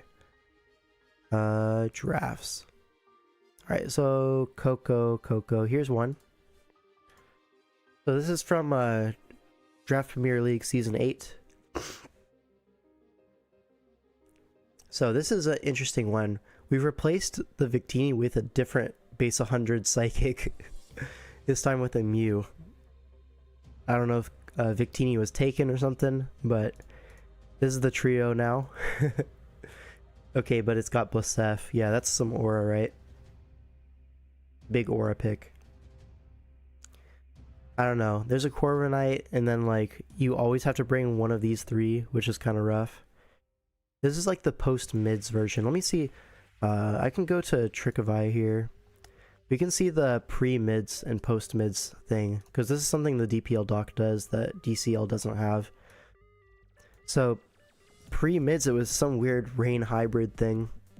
Like soft rain. I don't know. Had a Diggersby, so that's Aura. And then post-mids, we picked up a Corviknight, a Corviknight, some weird stuff. They really had A12 in the server. Yeah, they actually did. This is definitely like an A12 build, right? Except the Diggersby would be round 1. That's the only difference. Blissef, my beloved. Shout out. This is the Mountay team. Yeah. I feel like Mountay was really let down by the SWSH drafting here. Like, I saw his video on his run, and it was so sad because there's just nothing he could do the whole time. For DC, I'll just go to the drafting dock. That's so out of my way, though. This one can't be Coco's fault. Yeah. This one is actually sabotage. Real. Yo, these guys love Coco. Look. They drafted a Coco in Sun and Moon. Drafted Coco and SWSH. They love that guy. Anyways, yeah, I don't like this team. Either of them. They're just weird. I wouldn't use this. Then what was the other one? Was Ban the other one? No. Here's the other Coco team. So this is Doublade vs Goliath. The winner, by the way, of the season. Even they couldn't make Coco work. 3-5. With this Coco Victini Dragonite. With a Keldeo this time. Aegislash. I do like Aegislash Keldeo. I think they're cool mons. Piloswine. Pretty cool. I like this team. Overall, the top 6 is like pretty cool. Caracosta Aura. Yeah, that is not a real Pokemon. Don't get it twisted. Eevee riding the bench. Were there any transactions on this one? No, there were not. Right, so yeah. Overall, these teams, they look very similar. Let's get right into it, right? Alright, so we have Iron Flash Gaming. This guy won MVP, by the way. So, if he can't pull this one off, no one can. Alright, so Coco versus this. There's a Piloswine. There's a Nihilego. There's a Zeraora. Surely we can't call player diff here. Exactly, yeah. This is Nick. Clean is just Smoke on Nick. Yeah, Coco defensively looks pretty solid here, right? You can kind of check the Celesteela. That's pretty much it, honestly. You can kind of come in on Slowking as well, but Teleport exists. How many teams are Coco plus Victini? A lot, man. A lot. I think, what? 4 out of the 6 are Coco, Victini, Dragonite. And one of them is Coco, Mew, Dragonite. Right? And then one of them was like that Necrozma, Lycanroc Dusk kind of weird offense. So there's a lot of Coco Victinis, bro. There's a lot of them. It's popular. But anyways, let's take a look at this. So we see Piloswine lead off into Piloswine. You can see Rocks trade here. There's a substitute, so no Rocks trade. He says, I want to sub up. Sure, fair enough. Earthquake doesn't break sub. Okay, so we're just going to chip down each other. This is very cool. Icicle Spear. Good bring into the Dragonite, so it makes sense. And then we're just throwing away health on our Pilo for fun, it seems. Sort of Butterfly Effects, since you get Coco Pick 2, which means you don't have much options left next wheel. Yeah, I kind of get it. I know why it's popular, right? It looks good on paper, but the results are not there. Especially not recently. Thought the whole point of Cocotino was for Teeny to press Bolt Strike, but I haven't seen any of that. Well, yeah, that's like kind of the idea, is you can break past the bulky waters. But bulky waters are not that common these days. Like, and the only bulky water I think we saw it play against was the Lantern, right? Which you can't Bolt Strike anyways. I mean, I guess it was water absorbed there, but same thing. Zushi did okay with it last season. I think Timers did as well. Yeah, but in 2024, it has looked really bad. It's like a blast from the past, if you will. Okay as in went even. I mean, that's fine. If you go even, that's nothing to complain about, you know? Anyways, this is a Mono Earthquake Piloswine with Endeavor. Interesting. Makes sense though. Eject button self goob. You see that? Okay, so Piloswine subs down. is low HP now. Endeavors the Slowking and gets eject buttoned. Into Zeraora. Okay, it's leftovers, so implying like a bulkier Calm Mind or bulk up set. Electric Seed Koko, so we sub on this. Do we have Calm Mind? We do have Calm Mind, so we low-key set up on Koko, right? Dazzling Gleam? Oh, it does break. You would think a sub Calm Mind Zero is kind of EV for that. Whoa. What are we T-bolting for? That was a crazy T-bolt. Okay, we sub on this Victini. I don't like this sub. What are we subbing for? I guess you get the drop, but you have electric terrain. I don't know. Maybe you sub again. Maybe you need -2 to knock this out. Okay, in that case, I kind of get it. But now you T-bolt for sure, right? As Piloswine comes in on the sack. So you get 2 leftovers out of it. I remember this one. The Zera got like 4 kills and Zazo still 1. Yeah, how does he come back from this? This is like low-key cooked, no? Dragonite comes in. It's not even boots, so multiscale's gone. T-Bolt does 52, but it's a rest. Interesting, so you get the multiscale back. Pseudo boots Dragonite, I guess. T-Bolt only does 26 and Outrage comes out. Doesn't quite KO. But now T-Bolt's gonna do a lot here. So basically 2.5 kills from the Zeraora there. But now this is gonna allow an autotomized turn, right? Yeah, it is. So now Iron Flash Gaming has another problem to solve. And we're gonna get a attack boost here, alright? This game is crazy. Zazo's the GOAT for this. Oh wait, is this the Keldeo game? Oh, I think I remember this. Okay, Earthquake's into weakness policy, so that's how he's gonna get out of this Celesteela switch situation. But now what? Volcarona comes in. Gonna take the Shadow Sneak crit, okay. Fiery Dances, do we get +1? We do. Okay, doesn't really matter though. Yeah, Victini's gonna come in on this anyways. Not prepared for a speed tie or doesn't have speed EVs. Just sacks the Piloswine. But now what? We're gonna see what? Nihilego come out? And a sub. But you're not gonna get a sub up against this. It's just not gonna happen. So now what? We just attack with Power Gem and now it's Keldeo against the world. There's a Slowking. How is the Keldeo gonna win versus Slowking? And it's T-waved. And it's full parad. Yo, Zazo did win this game. I'm not making that up. Okay, so he SDs up. Hex does a lot here. But Liquidation is going to knock this out. We have Aqua Jet for the Volcarona. Yup. And then Slowking is low. And it gets Mega Horned. So, he's got the horses in the back. Had that Wincon Keldeo. Wow. Zazo might be the GOAT for this. Didn't I like DM him about this game? I was like, yo, you might be the GOAT for that. I'm pretty sure I did. This is just like crazy endgame. Anyways. Now we have this abomination pseudo rain kind of thing. Yeah, Koko won this one, but that's... Koko didn't do anything in this game. This was the Keldeo show. This is why Zazo won MVP over Zooch. Actually, yeah, this game. My god, this game is so fire. Oh, we have the Glop. The Glopinator. Versus Skyhorse. Okay, so we have this Rain Diggersby kind of thing up against a pretty solid looking build from Glop. Like you see this Lando, Melmetal, Weavile kind of thing. Pretty common. Fake Out Weavile Masterclass. Oh, is it going to be Fake Out Weavile? Really? Into Inner Focus Dragonite? Oh, what if he calls that?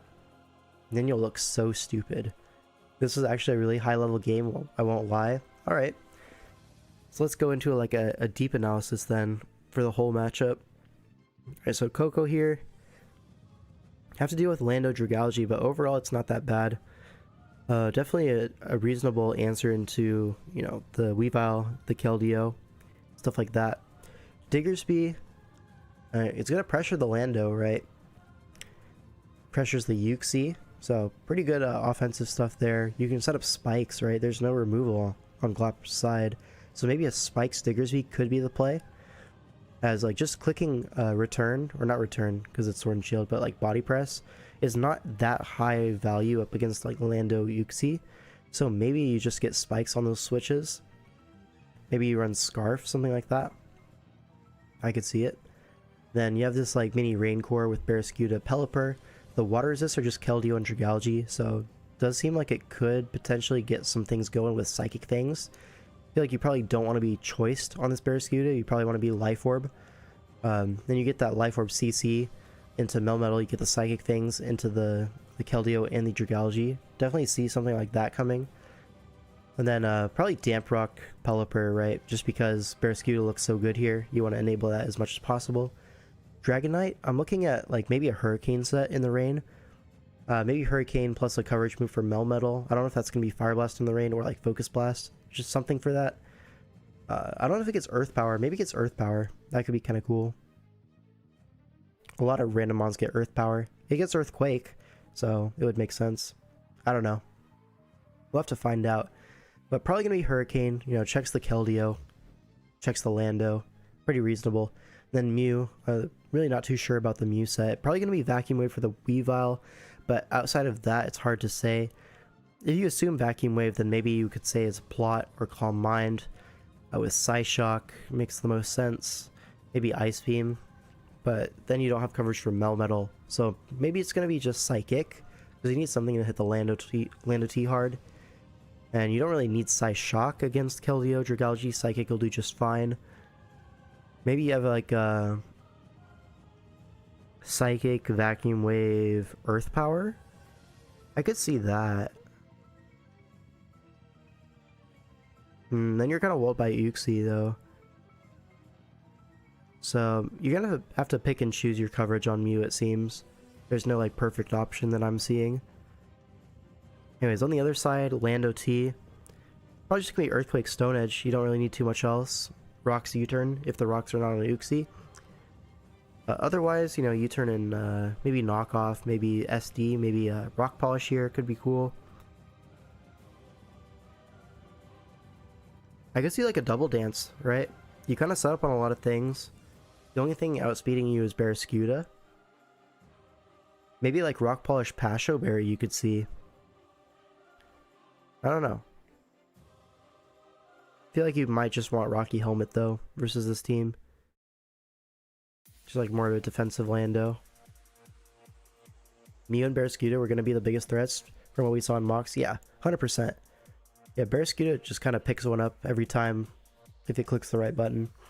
Then Mew can kind of be so many different things that it's hard to prep for. And then like if it is the obvious Vacuum Wave, sure, but what are you going to do about it, right? It's okay to be obvious when there's like very little counterplay in the first part, in the first place. Alright, so the Lando is pretty open, could be whatever. Melmetal now. There's a Pelipper to deal with, so it could be Thunder, right? Could be Discharge, Fishing for Paras, stuff like that. Imagine not being able to beat Uranus Lando T. I haven't even looked at it. I've been playing Overwatch mostly these days. Because trying to finish the Battle Pass, you know. All that stuff. The season ends on like Tuesday. But anyways. Yeah,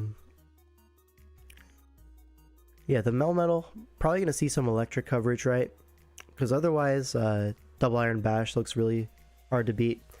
How do you feel about Marvel Rivals? I'll definitely give it a try. I haven't yet. But yeah, definitely going to play with some friends this week. A lot of the stuff, like the core gameplay, is like very similar to Overwatch, and I really enjoy Overwatch, so chances are I'll enjoy Marvel Rivals. Not the biggest fan of third person in general, but it'll probably be good. For reference, they benched a Cobalion here. Cobalion Roselia. Yeah, it makes sense. Why did Blue say he hates us? Probably because he hates us. It's that simple. Unlucky. But anyways, Melmetal looks really good here. Like really, really strong. Oh, Cobalion benched into Mel Weavile. True. I guess you kind of want to fit these 6, right? Maybe you'd have Cobalion over Diggersby, if anything. But the other 5 look pretty pretty cemented into the starting team, right? So if he's going for like a spike stack team, it has to be over the Cobalion. So I get it. And like Pelipper can kind of check the Weavile anyways. But Melmetal is definitely a big thing. I guess you're just assuming you can like beat it down because it's so slow. You might have to sack a mon or two, but it won't win the game. I could see the vision on that. Alright, Weavile here. Weavile looks really good. You just have to worry about Vacuum Wave and then like Barraskewda. I guess Koko can kind of come in on it if it's like a bulky set. Can switch on an Icicle Crash and knock off. It's all good. King Yap 5, that's what they called me in high school. Rooting for Diggersby because of A12, true. Keldeo though, Keldeo is just kind of a water resist, right? Just something to stop the Barraskewda. It doesn't look that good offensively. But just having the water resist in the first place seems like it's worth having. Uxie, I don't know. Probably the rocker if Landity isn't. If it's not the rocker, maybe it could be like a setup set. Not a whole lot can like actually 1v1 the Uxie. Back in Koth days, no. That's way back in the day. In 2024, I don't think that's okay. But anyways, Uxie, I think Glop is eluding some crazy sets here. Anyways, Dragalge, just general water resist as well. Maybe Pyappa for that. Could be T-Spikes, could be.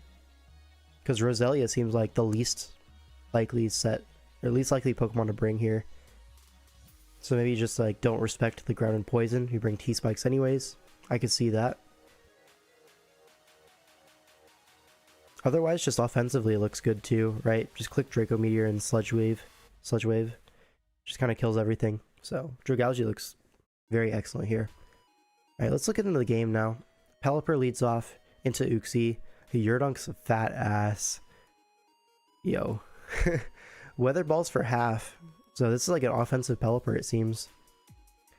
Weather Balls again? Is this like Specs or Scarf or something like that? So no, it's not. Probably still going to be Damp Rock. We're trying to sack our Pelipper?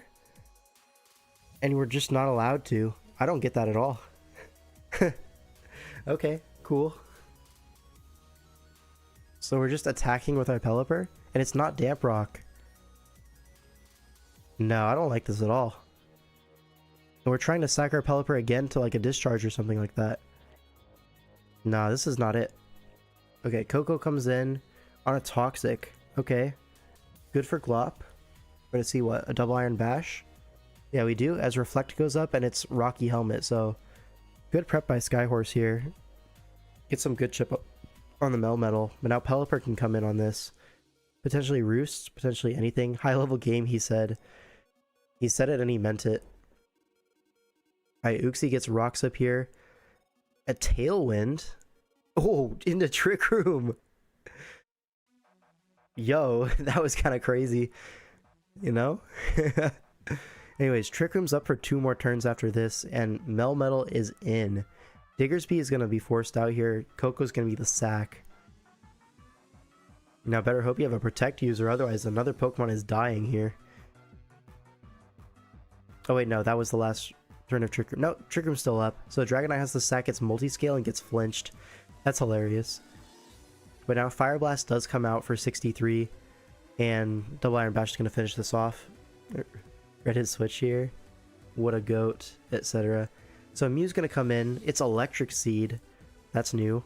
Okay, I kind of get it into Weavile, so it's going to be a special Mew.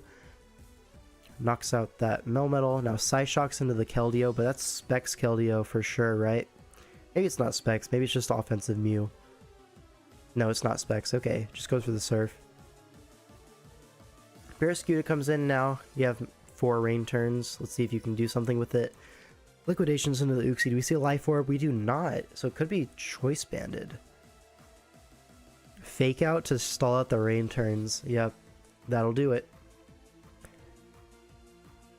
So Liquidations into the Keldeo. But now what? You just Fake Out again, right? Yeah, Fake Out into Ice Shard even. Could knock this out. Mew's gonna be sacked here. Yeah, because this is an Ice Shard range. Yep. And now what? You go Barraskewda again? But now the rain's gone. I guess you flip turn there? I don't like that. Taking more rocks, but I guess you're gonna get fake out anyways. You're kind of checkmate here. Life Orb Diggersby. No, this is definitely losing. Fakes out just for a little chip here and there. Quick attacks for 62. That's very strong. Oh, misses Axel. Okay, we're back in it. Can Lando T finish this one off? Is it Scarf Lando? Earthquake. Scarf Lando makes a lot of sense in the Koko D Knight. And it is Scarf Lando. Alright, so very close game. A little closer than it needed to be. That Axel miss was annoying for sure. But yeah. Very epic game. Koko got one turn off. But that turn was pretty good. Reflect versus Melmetal. I don't know. The heavy lifting was Barraskewda for sure. Anyways, let's move on. Now we have Rain. Very epic. This is the Rain versus Rain, right? This was the Pelipper Barraskewda team. We have low QP on this side with the Koko. And Hunter Z infected, he was using this Rain. The crucial turn was reading his switch back to Pelipper after Reflect went up and doubling to Uxie for rocks. Yeah, that was a good play for sure. Hunter's Rain team was shiced. Yeah, this team was so fat. You know what I mean? The aura is just dripping. Folks, is Dracovish gentleman's agreed? Is that what we're going off of? Gas team. Yeah, to be honest, this team overperformed how it was doing in mocks. Like, a lot of the times we were struggling, but in the actual game, he always piped up. Anyways, Dracovish here versus Gentleman's Agreement not to draft it. True. This team was 8s to mock fork. True. Yeah. Hunter broke the call. Broke the COD. Beast mode hype up. Yes, I smoked Hunter in multiple mocks. Yeah, we all did, to be honest. Broke the code, yeah. That makes sense. Okay, but Koko, let's look at Koko here. There's a Ferrothorn, there's a Thunderous. But overall, the other 4 Mons get smashed by Koko, so can't really complain too much. Yeah, just that Ferrothorn it has to deal with, so probably going to be Boots Koko here to avoid those like spikes and stuff, since your removal is a D-Knight and a Mew, and I feel like you probably aren't going to be defog on those guys. Probably just aiming to match the spikes with Roselia, if anything. But yeah, I think Koko offensively looks pretty strong here. Finally, a good Koko matchup. So Koko leads off into Sableye, and it immediately gets lagging tailed as Nature's Madness is predicting the Ferrothorn. Probably another Nature's Madness, yeah, so good chip, but now it's slower than everything, which is super funny. The fastest mon ever is gonna get rocked up as you taunt. Yeah, and now Gyro Ball still takes the old speed stat, right? So 43 looks to be physically defensive Koko at that. Now U-turns on the Thunderous. Good play. Now Roselia comes in. Every mock hunter couldn't get that trick off. He lost, I think. Yeah. Like, this Koko was giga smoking in mocks, but he got that trick off. GG. Now T-Spikes go up, but a Fish's Range is here. Koko is going to get sacked off, and that's the end of our Koko review. Thanks for watching. Nah, I'm kidding. Hurricanes into that, so yeah. Roost up on the switch out. Alright, you would think you'd think just Fish's Wren there to keep the Dragonite low, but no. Alright, Diggersby is going to switch in on an Icy Wind, Life Orb, and just freaking die to 2. Quick attack only does 31. But now Mew comes in. Oh, the taunt here. Taunts and then Play Rough, okay. Now switches on the Sucker. Well played there. Ferrothorn's going to come in. Do we see a Leech Seed here? Do we see a Gyro Ball? Okay. Leftovers, racking up. Now Pelipper's going to come in, set the Rain, finally. Now rocks go up. Do we see a defog here? Oh, Volt Switch does so much damage. Do we see a defog? Gets rid of the T-Spike, so now Roselia comes in, but has to worry about a Hurricane potentially. So Hurricane does come out, but it doesn't kill. That's crazy. But now T-Spikes go up as a Roost comes out. Probably gonna have to defog this out to ensure only one layer goes up. Yeah, defogs.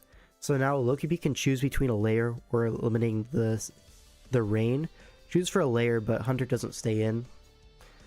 Now Torrent's gonna come in. Do we see a T-Spike up? Yeah, we do. And a Sludge Wave is gonna knock this out. Okay, Mew comes in. Now another taunt. And this time catches the SD. Alright, well played. Now Dracofish gonna be the sack here. Not quite a sack just yet because of the Fire Blast. Do we see a pivot out on the Sucker Punch? We don't. Okay. Now taunt ends. We're gonna see Thunders come out. Now Dragonite's gonna come in on this, but Thunderbolt only does 24. It gets a para, crucially. Now Pelipper's gonna come in on this and get the defog off, right? Oh no, it's switched to Cobalion. One step ahead. It gets the Volt off, but now Rain is up, right? Do we need Rain for anything? Rain's gonna make sure our Hurricanes always land, which is super nice. Yeah, Torn is the main offensive threat here. So Icy wins the Cobalion. Now Hurricane is gonna knock it out because it's Life Orb. But now what? Now Mew is gonna have to come out. This time we Hurricane, no taunt. Confusion burns the Lum. And a Fire Blast, trying to catch the Ferrothorn, so he makes that call right. And then do we switch on the Sucker Punch?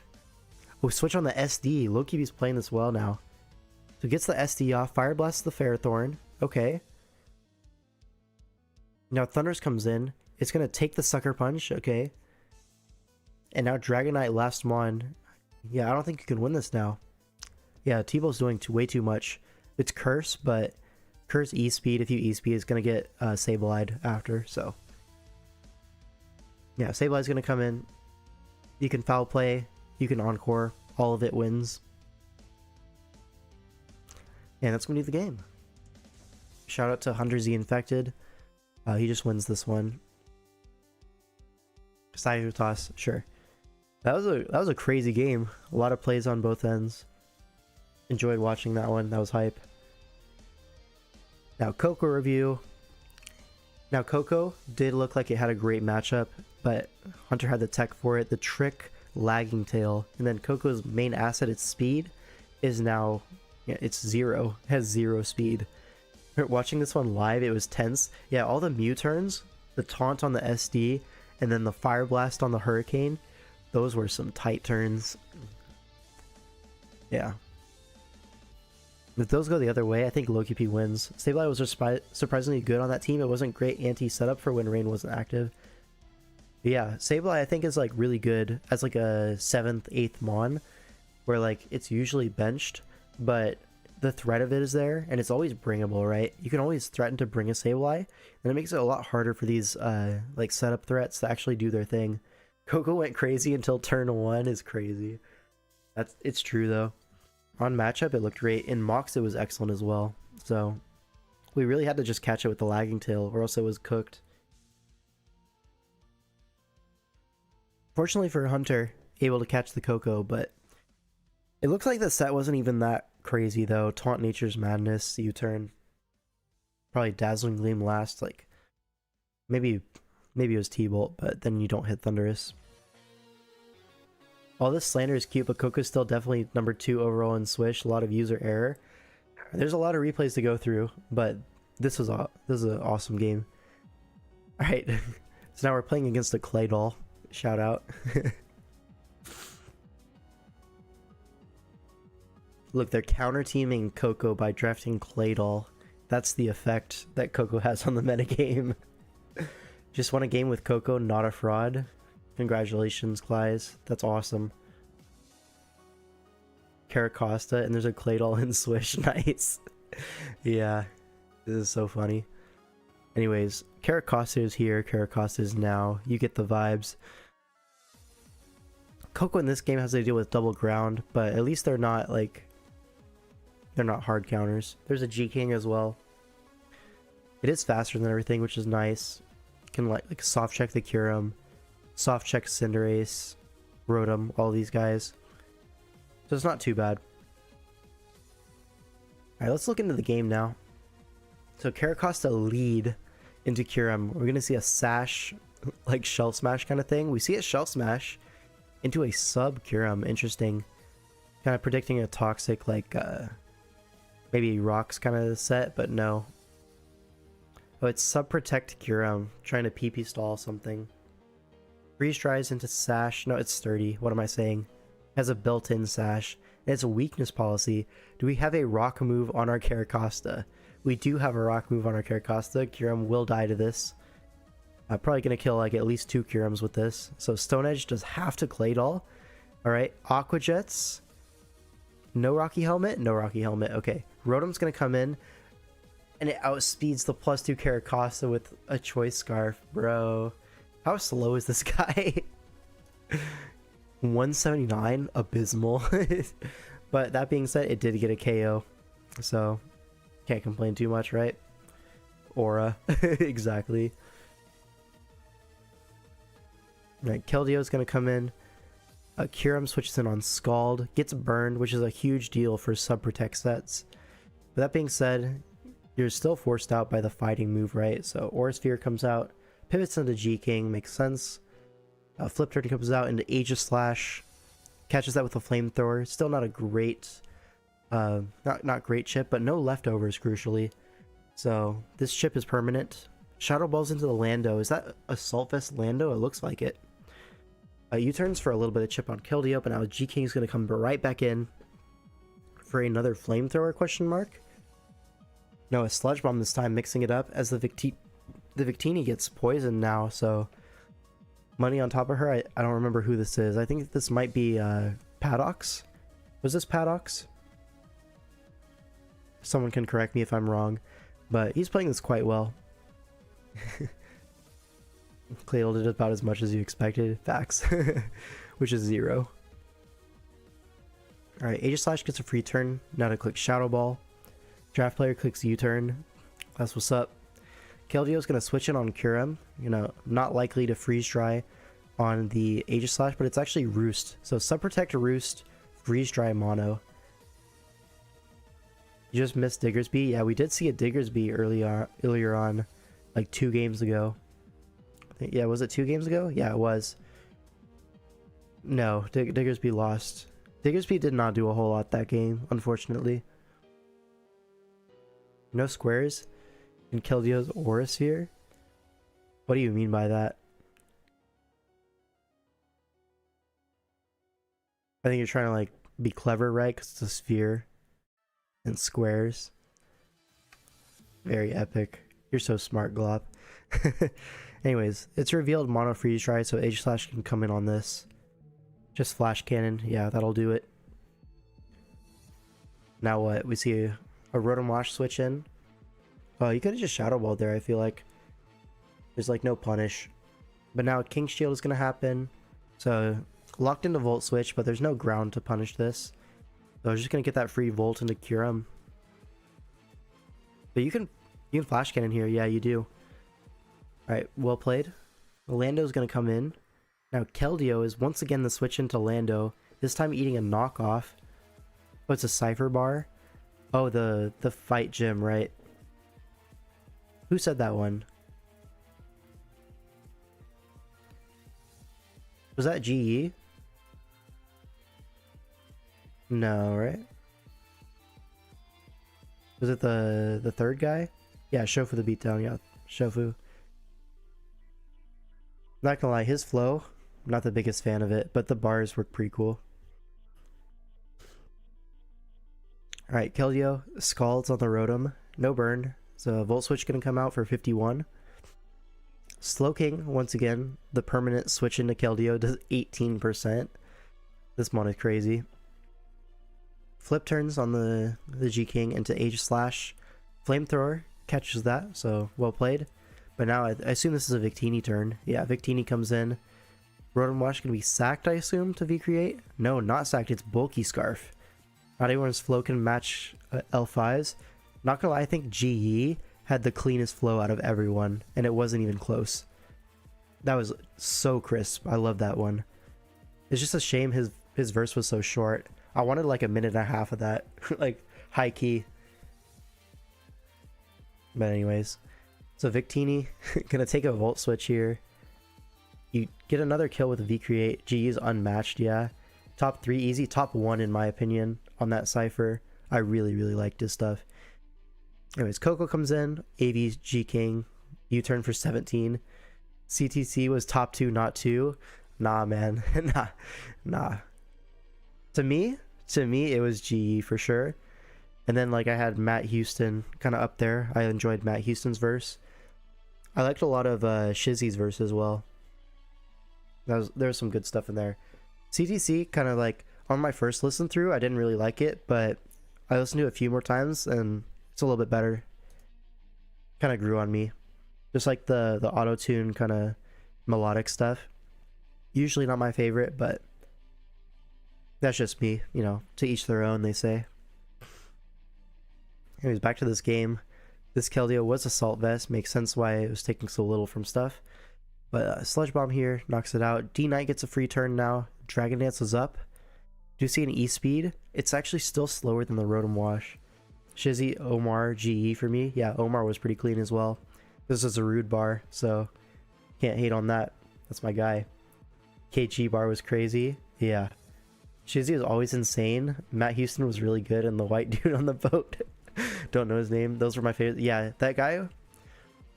I liked his bars as well. I don't know his name either. Yeah, Tanukes. Is that how you pronounce it? Tanukes? Tanukes? I don't know. Either way, he had some cool bars. Alright, the multiscale is broken though. Do we see a Wisp Cinderace here? It's Focus Sash. We see Counter. Oh my god. Actually blown back. And now G-King's gonna beat Koko last. Yeah, we are not really paying too much attention to this game at this point, but that was crazy. That Sash counter. Yeah, that was hot. I'm not gonna lie. Alright, Koko review. We just got walled by G-King this game. We didn't even check anything. Yeah, that was not good. Koko underperforming so hard we're reviewing the Cypher. Facts. What's up, Aster? Yep, Aster's here. That's my goat. Alright. So this time, we're up against Dougal. X-Ploud, yep. X-Ploud aka worst Spoofalot. But it's chill. It's so chill. Aura. Yo, Caracos is coming to quite a few games. I didn't expect this. It burps loudly. Excuse you, Sablo. That's me on the mic. Ah! Care for the X-Cloud. It's so free. Facts. But anyways, how's Koko looking here? Actually looks really, really good here. There's no resist to dual stab. You could be like Shook a Calm Mind here pretty reasonably. Something like that. Could definitely win the game if you get a little chip on Lando. But yeah, let's just look at the game. We've been here for a while. Benched Delmise, by the way. No, don't bench the Delmise. Alright, Skulls and Aegislash. We're going to get some HP trade here. Keldeo takes half. That's a lot. And we're going to see this Aegislash does have King Shield, which is nice. We're going to see another Shadow Ball next turn, I assume. Skulls again. Gets the burn this time. Do we see a roll per chance? No. It lives on 1. Do we see a Shadow Sneak? Scouts for the Shadow Sneak goes X-Cloud. Just Shadow Balls again. Alright, fair enough. Now Boomburst's gonna knock this out. That's my goat. Victini comes in, it's Scarf X-Cloud, so a little bit of chip, but Zen Headbutt. What are we Zen Headbutting? The Keldeo? Okay, sure, man. V creates to knock out the X-Cloud, so X-Cloud got the Giga Nut off, not gonna lie. Now Keldeo comes in, knocks out this Victini, no quick attack to be found. Koko does get a free turn in here, so probably just see a Dazzling Gleam here. We see a U-turn. Guys, stop running U-turn. Like, in matchups like this, just be Calm Mind, bro.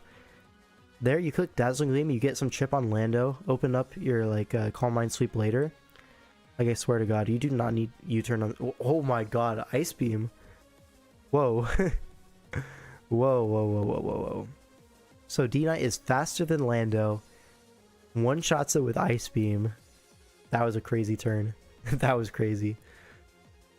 Alright, Caracosta comes in on the nasty plot Uxie. Psychic does so much damage, but gets a Toxic off, crucially.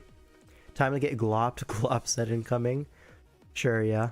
So Psychics again knocks out the Caracosta.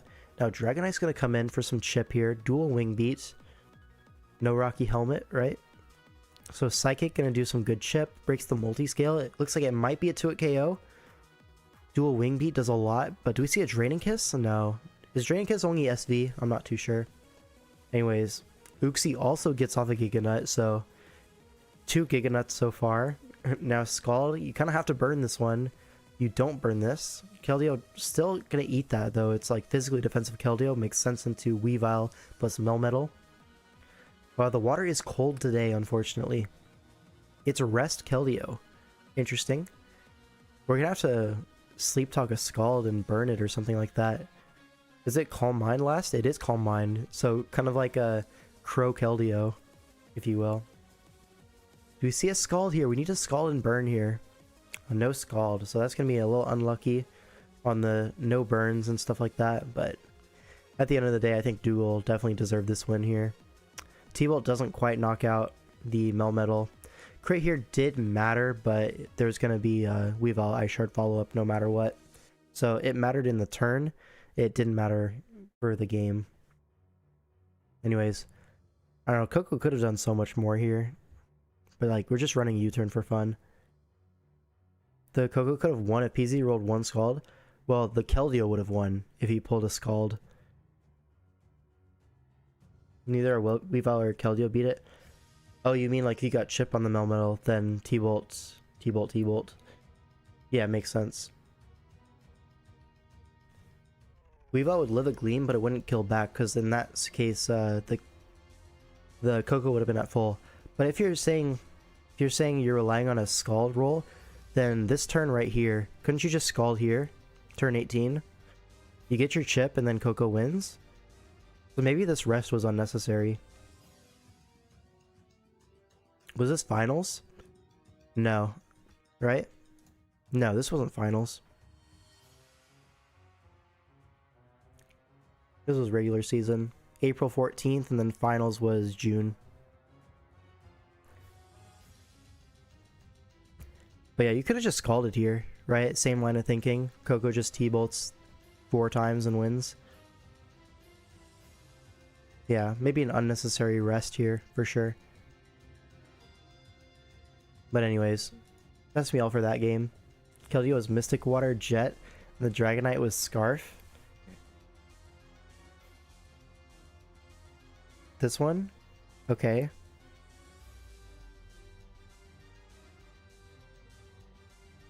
Dragonite was Scarf. Oh yeah, Scarf Dragonite. Okay, that's why it was faster than the Lando. Weavile lived any hit from Koko, so he always won. But Weavile doesn't kill Koko back from full. That's the problem. Right? Maybe it's Icicle Crash plus Shard plus Aqua Jet? Is that what you're talking about? I don't know. Triple into Shard does, just crit every Axle. Are you sure? I'm not too sure about that one. I'm gonna calc that on my other monitor real quick. Koko versus Weavile.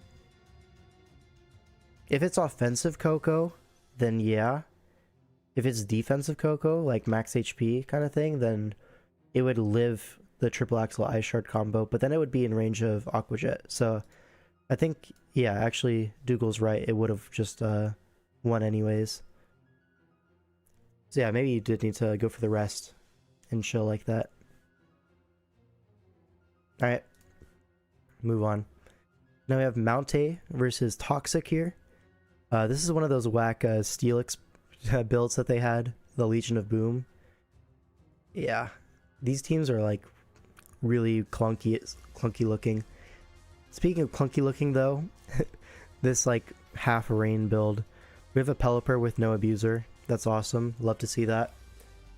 Diggersby. Shout out to A12 by the way. We see a Diggersby. You only see 6 Diggersby food mons. Facts. They were both Steelix drafts. Yeah, that's what I'm saying. Legion of Boom had multiple Steelix drafts in Sword and Shield. Was that round 3 Steelix? I think it might have been, yeah.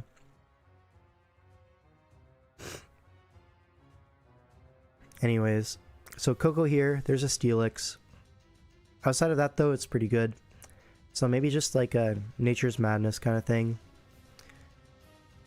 Yeah, you don't have a great punish for Steelix in the first place though.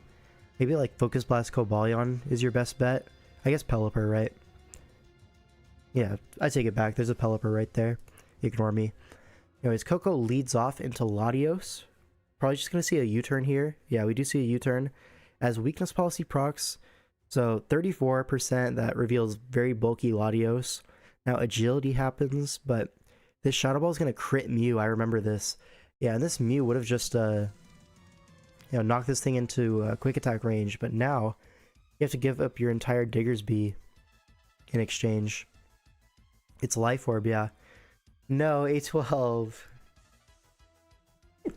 No. Anyways, so there are 2 priority options, but that crit was super annoying, alright? No crit, you only have to sack 1 Pokemon instead of 2. And then, yeah, this game becomes a lot easier.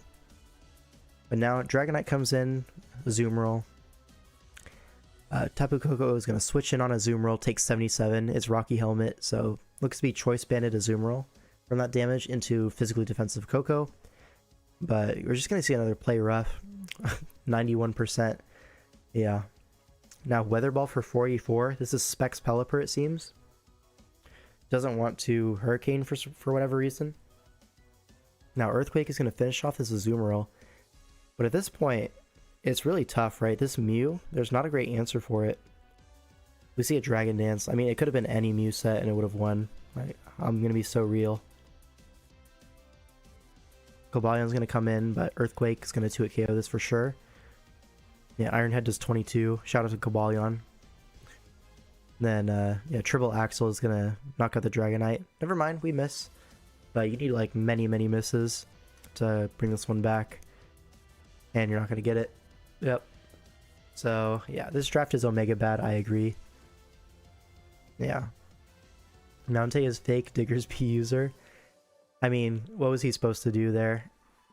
If Mew doesn't get crit, he has his Diggersby alive, and then maybe he could do something. But unlucky plus bad draft. What can you do?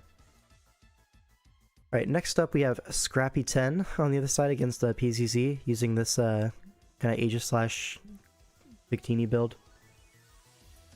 He was supposed to win. No! Unlucky.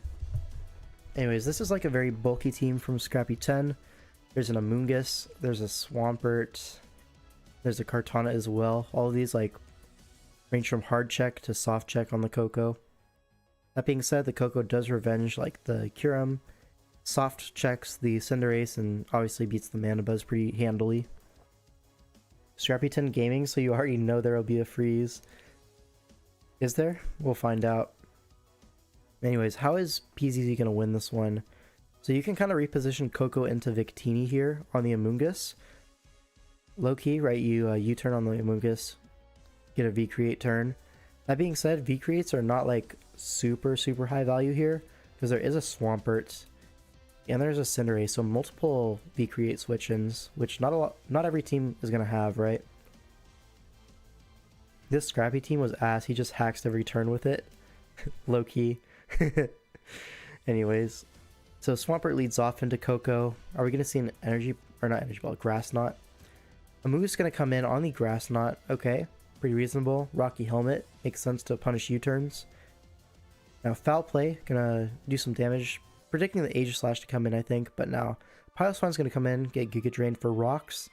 Now Icicle Crash going to miss. So what were you saying about hacking every turn with it? I think you might be onto something.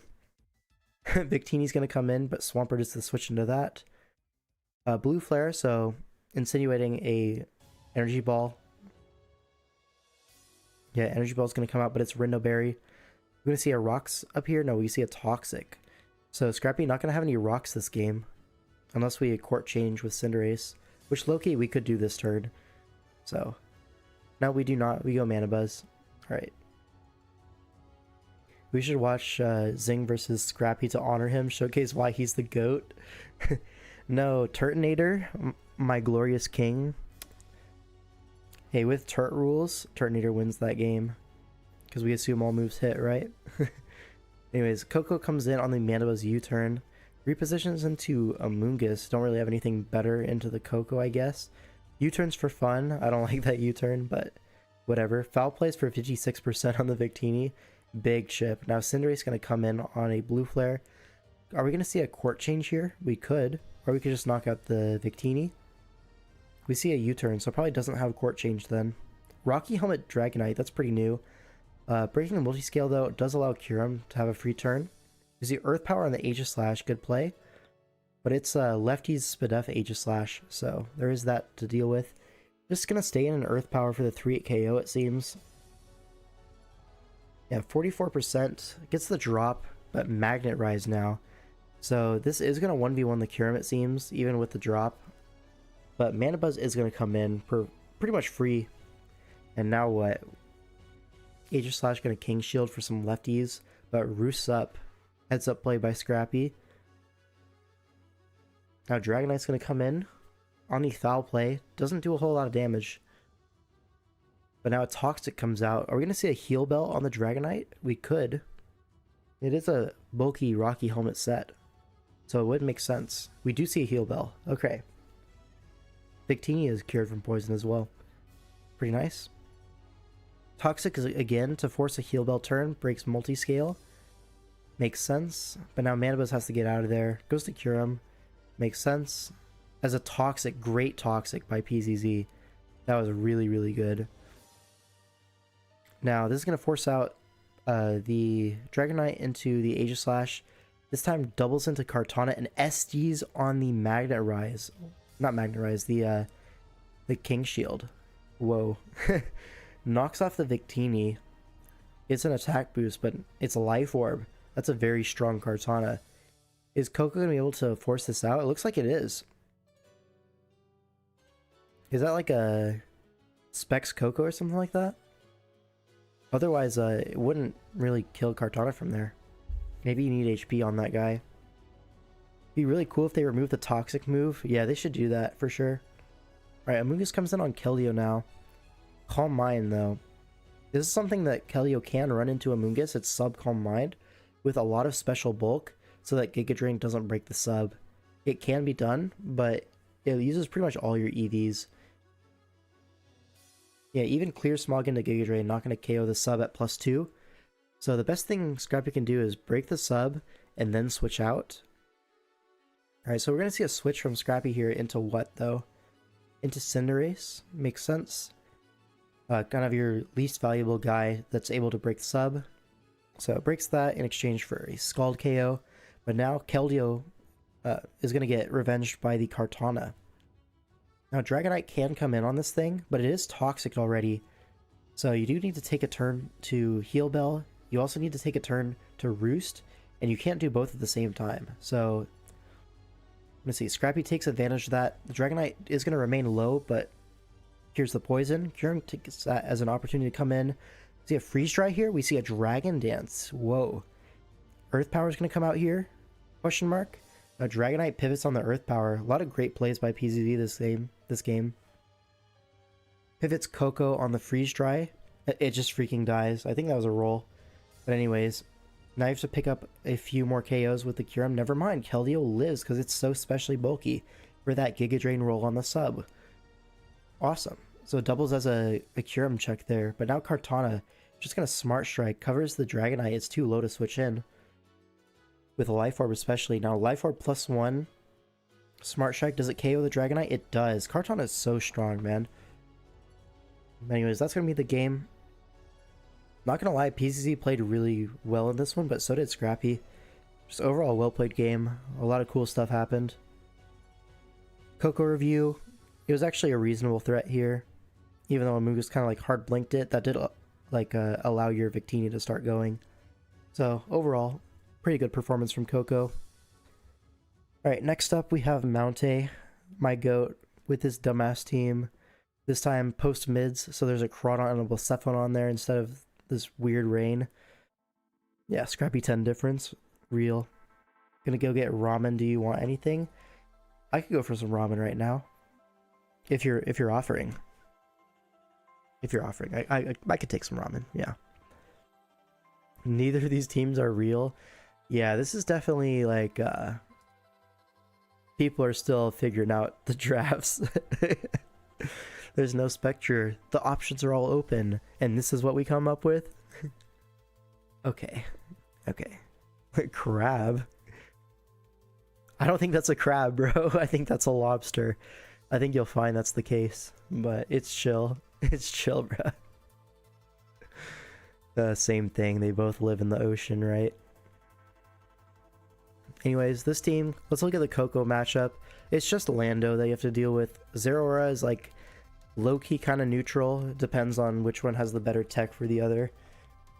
Normally Zeraora is going to come out on top, but Kokos have been known to beat Zeraoras before. It's not unheard of. And then the rest of the team kind of like loses 1v1 to the Koko, right? His signature move is Crab Hammer.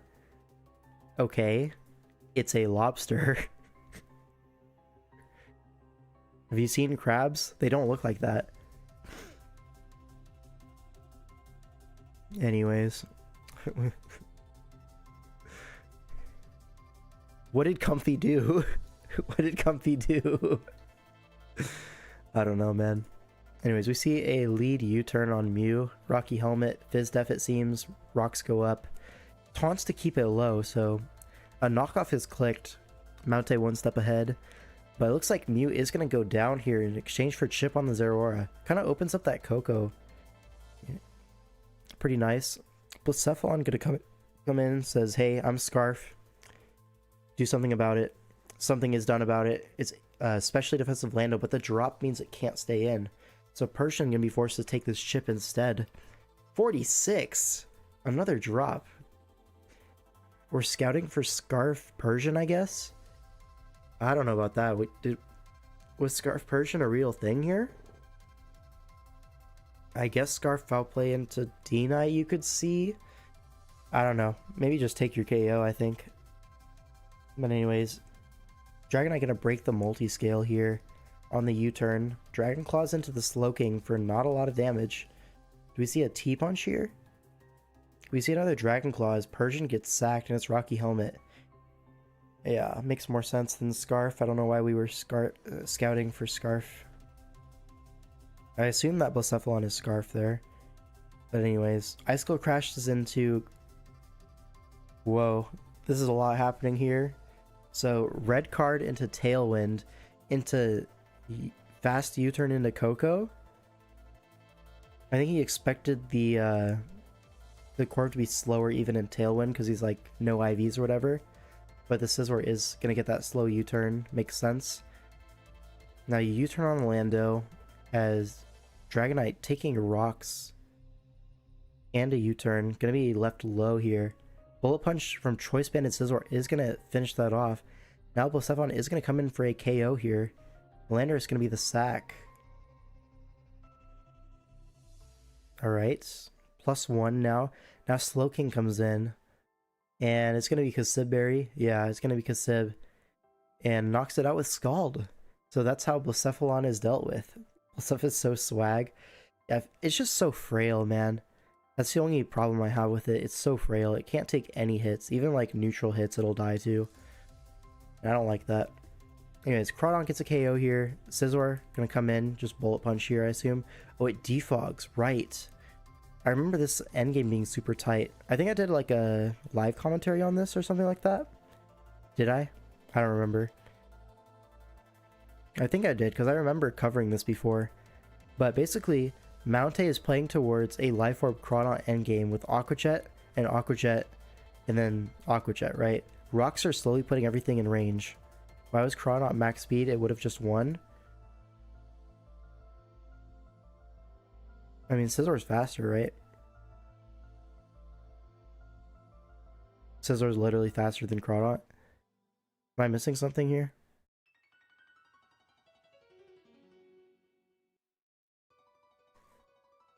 Either way. A defog is clicked. He's playing towards that Aqua Jet endgame. And now that the rocks are off, Darmanitan is going to live in Aqua Jet. This was super important. Is it not defensive? This is Choice Banded Scizor. It just has Defog. We saw Bullet Punch KO Dragonite from like 46. Which, by my head calcs, is Choice Banded Scizor. You're free to double check that if you want.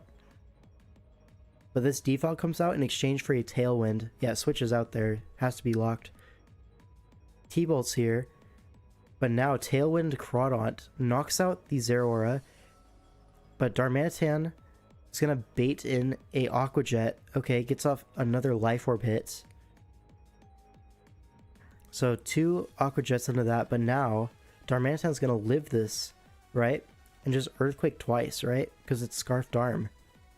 And this one was close. But Koko, last Mon, the star of our video, is not going to end up getting it across the line. Fitting, if I may add. G-Darm, always the GOAT. Yo, G-Darm is so funny, right? Because all it does is win, win, win no matter what, right? Every time you see G-Darm, it does well. But then people just don't draft it for some reason. Like, remember when the gen first dropped and we were like, we might need to ban this guy, he's too good. And then we actually did end up banning it, and then we dropped it later once the DLCs came. It's clunky, it's hard to fit on teams. Gentleman's rule to not draft, exactly. Switch has way too many gentleman's agreements. People have no class anymore. Yep. Is Habita getting cancelled for this game? It's a good price now. Yeah, I think it's pretty appropriately priced. It fits really well on these like Volt Turn offense kind of things. Like you have the teleport, you have the parting shot, you have the U-turn, and then your breaker, quote unquote, is Landorus. Usually there's a better breaker on these kind of teams, but you see the vision. Rare Hobbit W? Man. The Monofog says ain't good for it though. Yeah, whatever. Alright. We have Skyhorse here with this dumbass build once again versus Devin. Now Devin, if you're unaware, is like a Smogon player that started playing in DPL. Yeah, he's been some pretty good results over the years. But yeah, in this game, dude, Koko looks great. Like can't even say anything. Like, just be sub calm mind. It just wins. No. Devin won a game where ChatGPT built his team last week. Yeah, that's the GOAT, actually. Machamp jump scare. True. There was a bunch of Machamps in this season of DPL, I remember. Was it 1 or 2? I remember we played against it. Link replay? I don't know if you can link in the YouTube chat. It might just auto-delete. Because, like, spam links and stuff like that. I don't know. You could send it to my Discord if you want. Anyways. But yeah. I should plug that now. That's epic. Join my Discord. It's in the description. W. Alright. So, Koko here looks really fantastic. I can't even lie. This looks like an 18-point Mon now. In this matchup. So we're going to see how Skyhorse manages to fumble this. Because I'm pretty sure he does fumble this. So Mew lead into Machamp. Great lead. Stays into knockoff. Roosts up. You're able to roost on this low-key. Critical hit it. That's kind of rough. But you can still roost on this. You have 16 roosts this gen. You have only 40%. The roost back up.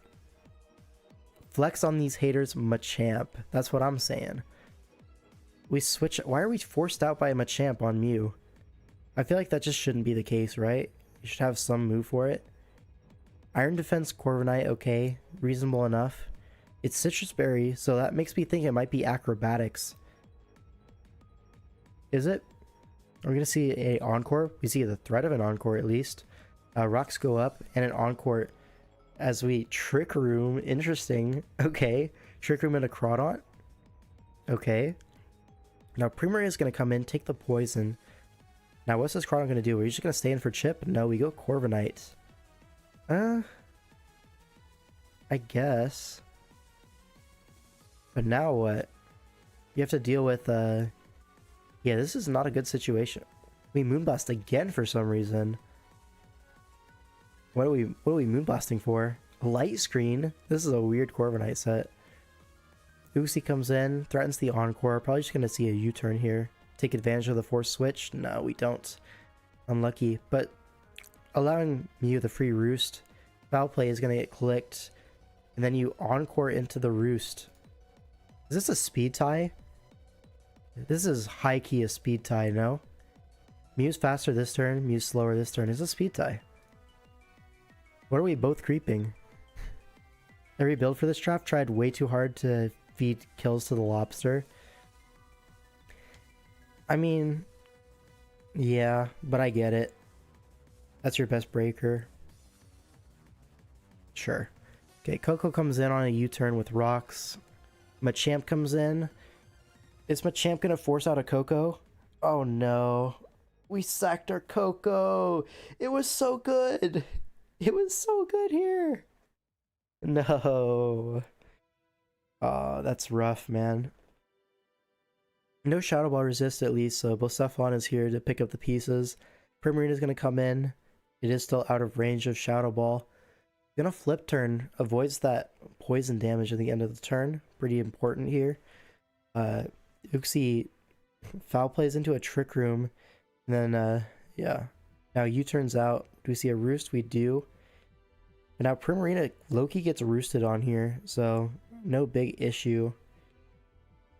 Uxie comes in on a teleport. Oh my god, this Mew set. Look at it. Ew. That's disgusting. So that's why we were forced out by a Machamp. That makes me sick, actually. Wow, Knockoff just KOs the Primarina from half. Now Garchomp is going to have to take a big hit here. Why aren't we just taking our KO? Or not KO, but Big Chip. Dragon Tails even. Yeah, we should have just taken our chip on Chomp, I feel, there. Maybe you're trying to play for a final Trick Room into Groudon, but nah, that's not going to work here.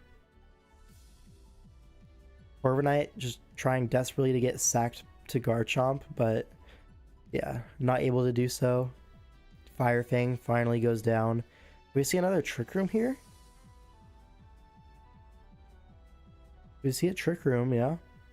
Now we see a Roost. Ah. And then Sub-Steela. Yeah, you just get subbed on. Megahorn is that's gonna be the game ender, right? How do you beat Celesteela under Trick Room? Yeah, Devin said thanks for the Trick Room, bro. That was awesome. Do we have Roost? It appears we do not have Roost.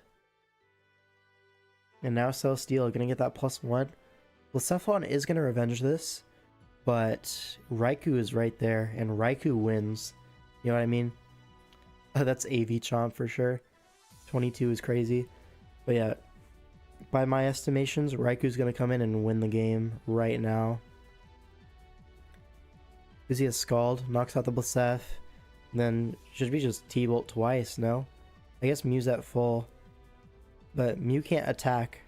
So Uxie Encore. Was that a 50-50 low-key? Not really. I think Steela won no matter what. Actually, it's low. Maybe if you went hard Groudon on the Encore, maybe there's an out. But at this point, no. You're just gonna heavy slam repeatedly. Gets a crit. It was gonna happen eventually. It literally can't fight back. Then Groudon is gonna be obviously slower than this. Have to go for Jet. Does knock it out, but Uxie comes in.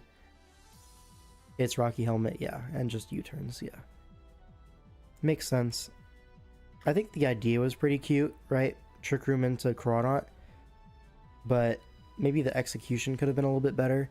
And then, yeah, maybe you could have gotten more of your Blacephalon, I feel. The Koko being sacked to Machamp was really poverty. I didn't like that at all. But I guess it's like weakness policy. So like, at a certain point, what are you going to do about that? You're just going to switch to something else? To what? Anyways. Okay, we have Phil with this. Yo, this is like Fat in the front, party in the back. Got that Raikou Obstagoon, very, very swag. But anyways, back to this this kind of build. So Koko here has to deal with Steelix. That's about it. Otherwise, it kind of wins. And you have things to threaten Steelix pretty heavily. You have Keldeo, you have Victini. Even Piloswine can go 1v1 versus it pretty comfortably. So let's just look at the game. Alright, Victini leads off into Obstagoon. Do we see a Scarf Obstagoon? We see Parting Shot, so leaning Scarf here. Keldeo's going to switch in. Clefable comes in on that, and we see a Trick Sticky Barb into the Victini. This is a big deal. Power Up punches into the Clefable. I don't know if I like this. Rocks go up, but at what cost? Slowpore's going to come in on this V-Create. Now what? Do you threaten a Bolt Strike? You could go Steelix here, or Latios. Or it's Wakanberry, you just don't care. You stay in.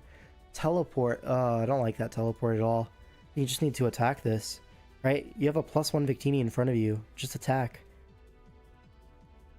Do we know why Tapu Koko is underperforming yet?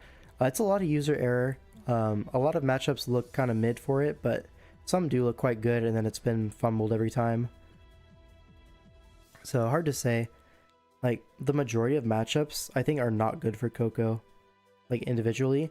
But that being said, it does enable its teammates to some degree. It just has a hard time getting on the field itself sometimes. The defensive utility on Koko has been pretty useful. Yeah, U-turn spam over just attacking as well. Yeah, it's clicked U-turn like 1 million times, Nature's Madness a few times, and then Roost a lot. Like, not a whole lot. Anyways, Victini gonna get forced out by Latios. Piloswine is gonna come in on the Shadow Ball. Seems like we were expecting the Aegislash here with Life Orb.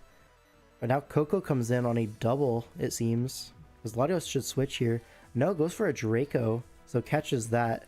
Now Lix is going to come in on a U-turn. Is it Rocky Helmet? It is not. The Victini is going to come in, but rocks are up. And Sticky Barb. So this thing, it's the last attack it has. It's going to thud into the Slowbro for 25. Oh, it actually does have one more attack. Oh, Lix, this is risky. Oh yeah, you might have needed that Lix. Like, if you wanted to go for like a double like that, to try to save your Slowbro, Latios was the play, not Steelix. Right? Because it kind of covers both options. And you don't really need your Latios too badly here. It's good for Keldeo, but you have your Slowbro, you have Clefable, you have Raikou to outspeed. Yeah, it was fine to risk the Latios, but you can't risk your Steelix here. Steelix is way too important here. Attacking the Koko check for no reason makes Koko look good then. Yeah, it's been solved. Poggers. Alright, Keldeo comes in. We do have multiple switch-ins to this. Looks like Fable is going to be the one this time. It's burned, but it should be Magic Guard. Yeah, it is. Flip turns, but probably just going to see a soft-boiled back up to full. We see another trick, kind of offloading that Chesto Berry, getting a leftovers out of the Aegislash. Interesting play. Raikou's going to come in on this Flash Cannon, so well played by the Raikou. It is leftovers, so kind of thinking Calm Mind or Toxic, something like that. Sub, so probably leaning Toxic now, just to 1v1 this Piloswine. Yep. I know Phil loves sub-Toxic sets as well, so that does go into it as well. We're going to see a Protect. No Protect just yet. Clefable is going to take this as an opportunity to heal, but a critical hit, that could be important, but it is faster. Okay, so no big deal. Rocks do go up, though. But now what? Moonblast for a KO? Yep. And now what? Aegislash gonna come in? Yep, Aegislash in. But Raikou is gonna come right back in. Do we see a Shadow Ball this time? Get a little bit more chip on the Raikou. No, we see another Flash Cannon. So there's no electric immunity now. So Discharge is gonna get clicked. Does 59%. That's a lot of damage. But Raikou gonna be taken very low. Do we see a Shadow Sneak? We do not. We see a King's Shield. But King Shield should put it out of range of the next Discharge, if my head calcs are correct. So a Protect is going to happen. Okay. So forces the Aegislash to go to the offensive form and then discharges. Okay, very epic here. So good prep there. Koko's going to come in on the Raikou. Dazzling Gleam does knock it out. Could have protected there, but chooses not to. Steelix is going to come in. Kind of threatens a Custap Berry, maybe? Or it just lives, you know. Steelix is fat. No, it's leftover, so it just lives. Alright, Toxic's the Keldeo. That's pretty important. Imagine if this was Snarl, Skull, Raikou. Low-key, bro. Low-key. But then it wouldn't have gotten any Toxics off. Whatever. Slowbro gets taunted on the teleport. Alright, does it go down this turn? Looks like it is going to go down to the burn, so it's going to be a double down. And now what? It's looking pretty dire, right, for Aki.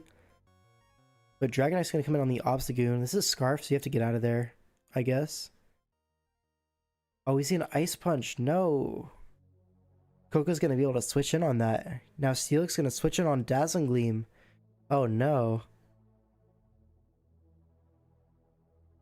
So now what? You reset the lock on Scarf Obstagoon, you double edge? Oh, you Parting Shot. No, this is bad. Clefable's going to be able to switch in on this now. This -1 pretty comfortably, but now what? You just Moonblast? You Moonblast, but now Clefable's low. This is not good. You needed this for the Dragonite, right? DD's up one time. Oh, can it DD twice on this? It's a roll. If you can DD twice, it's a win.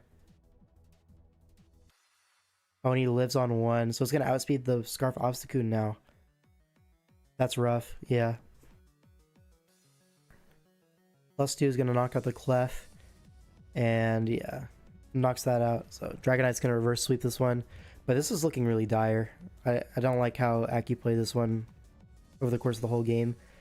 I think Phil definitely like played well enough to win here. Just Dragonite kind of swept it out under his nose. The Raikou put in a lot of work. The Koko, not so much. It did manage to break through the Steelix eventually, but that's only because it was switched into the V-Create. I think that was like the main thing, right? You didn't need to scythe your Steelix. Yeah. Overall, not a bad game. Koko ends up victorious, despite his best efforts, I think. Alright, now we have another Crawdaunt game. This is so epic. Alright, this time there's a Lantern to deal with the Koko. Other than that, it's pretty good. So I could definitely see like a Specs Dazzling Gleam set being very, very good here. Something like that looks really great. I don't know what the bench is, but I assume there's a Steel type on there. But maybe you don't bring it just out of respect of that. But from the 6 that's brought, I'd love to see a Dazzling Gleam spammed here. Outside of that, I don't know. Not a whole lot of other threats. Maybe Crawdaunt can do something. Maybe D-Knight can do something. But yeah, Noble Cephalon. Alright, Mew into the Zapdos. We see a Taunt turn 1 into a Volt Switch. So Mew taking a little bit of chip, but no big deal. Crook is going to come in on this. Threaten the rocks here. Oh, it gets whisked on the knockoff. Okay, Colberberry. We see another Taunt here trying to prevent rocks. It looks like we do. And there we go. Correctly done. And now we're probably just going to see a recovery on this Mew. Yep. Is Metagross bench? Yeah, that would make sense. So Nightshades to get a little bit of chip on the Zapdos. Alright, Nightshade's under the Prim as well. This Mew's getting pretty low. Gonna see another Soft-Boiled here? Yeah, we do. Now, do we just burn this? I think we just start spamming status, no? Cancel out the lefties. But no, now Primarina comes back in. Yeah, we just wisp this. As Moonblast does so much damage. I don't know if you can really roost this off. Doing a little bit of damage. Yeah, it's Calm Mind, so... You don't have a great switch in. It's like Roselia, but that gets Calm Minded on as well. Unless you're like Poison Jab for some reason. I'm not saying I've never seen Poison Jab Roselia for a Primarina before, because I have. But yeah, the Mew's going to go down in exchange for some chip on the Primarina. Makes sense. Coco's going to be able to revenge this. Lantern is going to be a free switch in though. The electric move is pretty forced. So Volt Absorb is going to deal with that. And we Dazzling Gleam for a crisp 18%, but Eject Button self-goob. Man, I hate Eject Button. It's so bad. We Dazzling Gleam on the Crook here as rocks go up. Okay. Burns the Roselia Berry. Now Lantern's going to come right back in. Does nothing. Is this AV Lantern and we're taunting it? Low key, we might be taunting an AV Lantern. It's cool though. Love the good analysis, thank you. Insane Koko value, yep. Volts it back as well. Wait, it's not Assault Vest, it's Eject Button, what am I saying? It's just Max Spadef. So Roselia's gonna come in here. AV Eject Button land. Yeah, I got there, don't worry. I made it to the destination. Alright, so we're gonna take a Hurricane here in exchange for a Toxic. So it gets that Toxic on Zapdos, big deal. Now Volt switches out, knocks out the Roselia. Alright, now Coco's gonna come in. Forces out the Lycanroc, I guess? I feel like Lycanroc could have stayed in there, low-key. Game plan was Scarf Daunt, set it up. Yeah, it was. Alright, Roost up. Volt switch. So we see the two electrics, both toxic. This is epic. Dragonite's gonna come in on a Volt switch, breaks the multi-scale for free. Crook gonna get that Intim off. Threatens a knockoff here. Taunt, okay. Still threatening a knockoff. I think you just take your knock and go, right? No, you don't even get that because it's E-speed. But now it's -1 taunted. Take this as an SD opportunity, but it still does so much damage. You're definitely in Aqua Jet range, right? So yeah, this is going to be 1 KO at best. Now Crawdon's going to come in as a revenge. No, D-Knight comes in. If you're in E-speed range, that makes sense. You're not. So it has to sack 2 Pokemon with Life Orb Recoil for that. Now Zapdos comes in as Crawdon makes its grand entry. And now knocks off the Zapdos. No static. Now Lantern's going to come in, but this is Scarf Crawdon, so it's going to KO that. Premier's at 30%, so it's going to KO that. And Necrozma is actually, funny enough, walled by Crawdon outside of Meteor Beam, which you can't click because it'll get knocked off. It is Meteor Beam, so yeah, but it just has no way to hit the Crawdon, so yeah, Dark Pulse is your best option, shout out. And Crawdon is able to kind of bring this one back from the dead. God Crawdon, yep, this was Crawdon's legacy game, for sure. But yeah. Was Koko instrumental in winning this game? No, he just got blanked by a Lantern the whole game. On God. But Crawdon here, he's the GOAT. Magnum Opus, yeah, actual. King Crab, shut up, it's a lobster. Kinda was though, it weakened Lantern. Do you think specially defensive Lantern needed to be weakened for God Crawdon? Let me run the calc real quick. Crawdon, no item because it's Scarf, versus a Lantern. My brother in Christ, knockoff is doing 80%. Literally 80%. Oh, with no item. True. With no item, it's doing 55. Need like 1 Gleam off. It's like 1 Nature's Madness. You could do anything. It doesn't need to be Koko weakening the Lantern either. It could be anything. Yeah. I would rate this Koko performance 4 out of 10. Right. Moving on. Alright, up against this Skyhorse Hail team. Very epic. Alright. So PZZ on this side. Let's see. Just a hater. Hey, I've been hating for 2 hours and 38 minutes. I'm not going to stop now. Anyways, Koko looks really great here. Like, really fantastic. It was more so chip the team with Mew. Put a few mons at 70. Yeah, exactly. Like, Mew was way better than Koko in that game. Let me just grab some water real quick.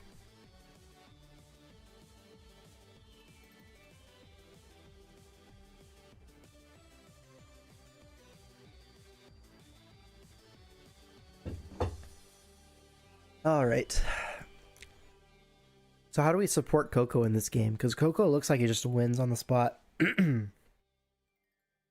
With just like a calm mindset. Oh, why is my throat so dry? Whoa. Anyways. Probably going to be something like Scarf Cart, Scarf Crook. something that can revenge the Koko. Even a Scarf Jirachi could make sense. Koko that boring to watch, huh?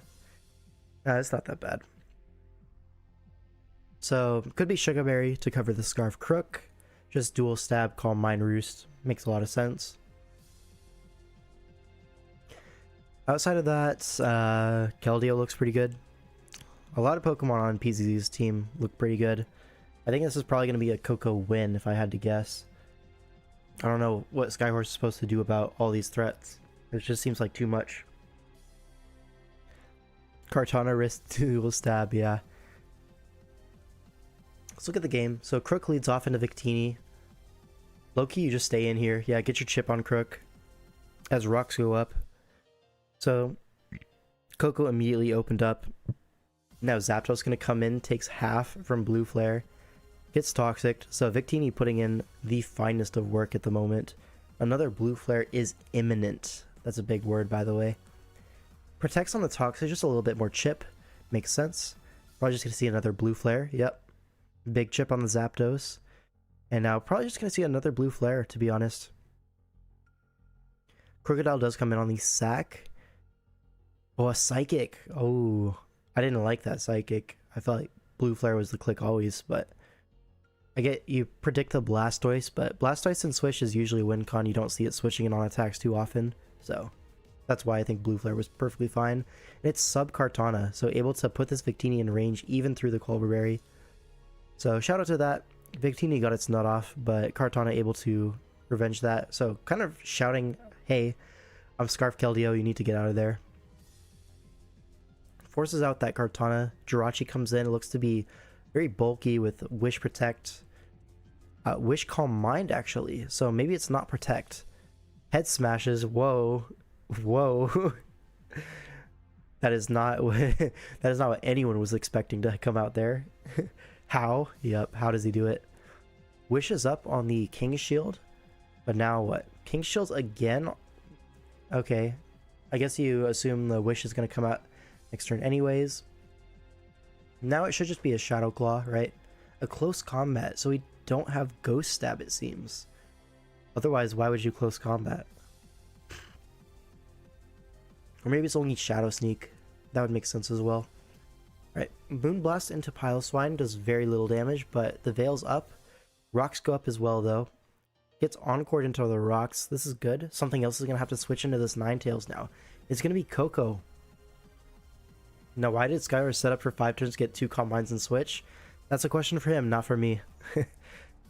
Anyways, Koko gonna 2-hit KO this Ninetales. It's Air Balloon and gets a drop, but that's gonna be no big deal. We're gonna see an Encore on this Ninetales. I feel like we should see an Encore this turn. We do. So Koko remains at full, but Piloswine is gonna come in. Takes more rocks, but it's all good. Kartana, good switch by Sky. Gets Kartana in for a KO, looks like. And now Dragonite probably going to be the follow-up here. No, Koko's going to be the follow-up. Is Kartana in range here? You know, Kartana might be terrible. Low-key.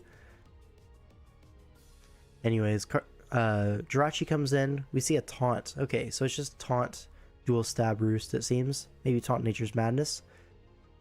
But yeah, this should be able to 1v1 the Jirachi if he's careful with his Taunt turns. That crit is going to be annoying, right? Because you can't really roost out of range now before the taunt wears off. Yeah, so probably just going to see another roost here, if I had to guess. Oh, a taunt. That's super aggressive. And now Thunderbolt. So we lose our Koko now. That's rough, man. See, did we need that? Dragonite looks pretty threatening. Keldeo, not super threatening a win here. This Jirachi, if you can get through Jirachi with Dragonite, then all of a sudden Aegislash can maybe clean it up. Maybe Keldeo can do something. See, Cart beats Koko. It resists both stabs. Facts. Okay, we just sack our Jirachi for fun. Man. Now this Blastoise is going to Shell Smash, but that's going to be E-Speed, right? White Herb. E-Speed should knock it out here. Yeah, it's +1. Now Zapdos is at 5% in Toxic. Yeah, this is Jover. So Did Koko look great here? Yes. Did it do well in the actual game? I'd say it did alright. Could have done more. Could have done so much more. But it was fine. Koko Masterclass? No, I don't know about Masterclass. It was fine. Alright. Back with the Mount-A Crawdaunt. Oh man. This time against, I think it's Paddocks again. With this Kyurem kind of team. Alright, Koko. So last time we saw Koko versus this team, it just got walled out by G-King the entire game. Koko 9-5. Yeah, he just clocked in. He clocked out. Pretty basic stuff. Holy Bisharp. Yeah, there is an actual Bisharp in the lobby. You don't see that every day, huh? Alright, let's see if this Koko can get around the G-King issue that we saw from the last one. Alright, leads off into Landorus, great start. Breaks the multi-scale frame 1 as Kyurem comes in. I swear we saw this game before. Corviknight's going to switch in on the Ice Beam. That does so much damage. Is this like especially defensive versus Specs? I think that might be. But anyways, Blacephalon comes in.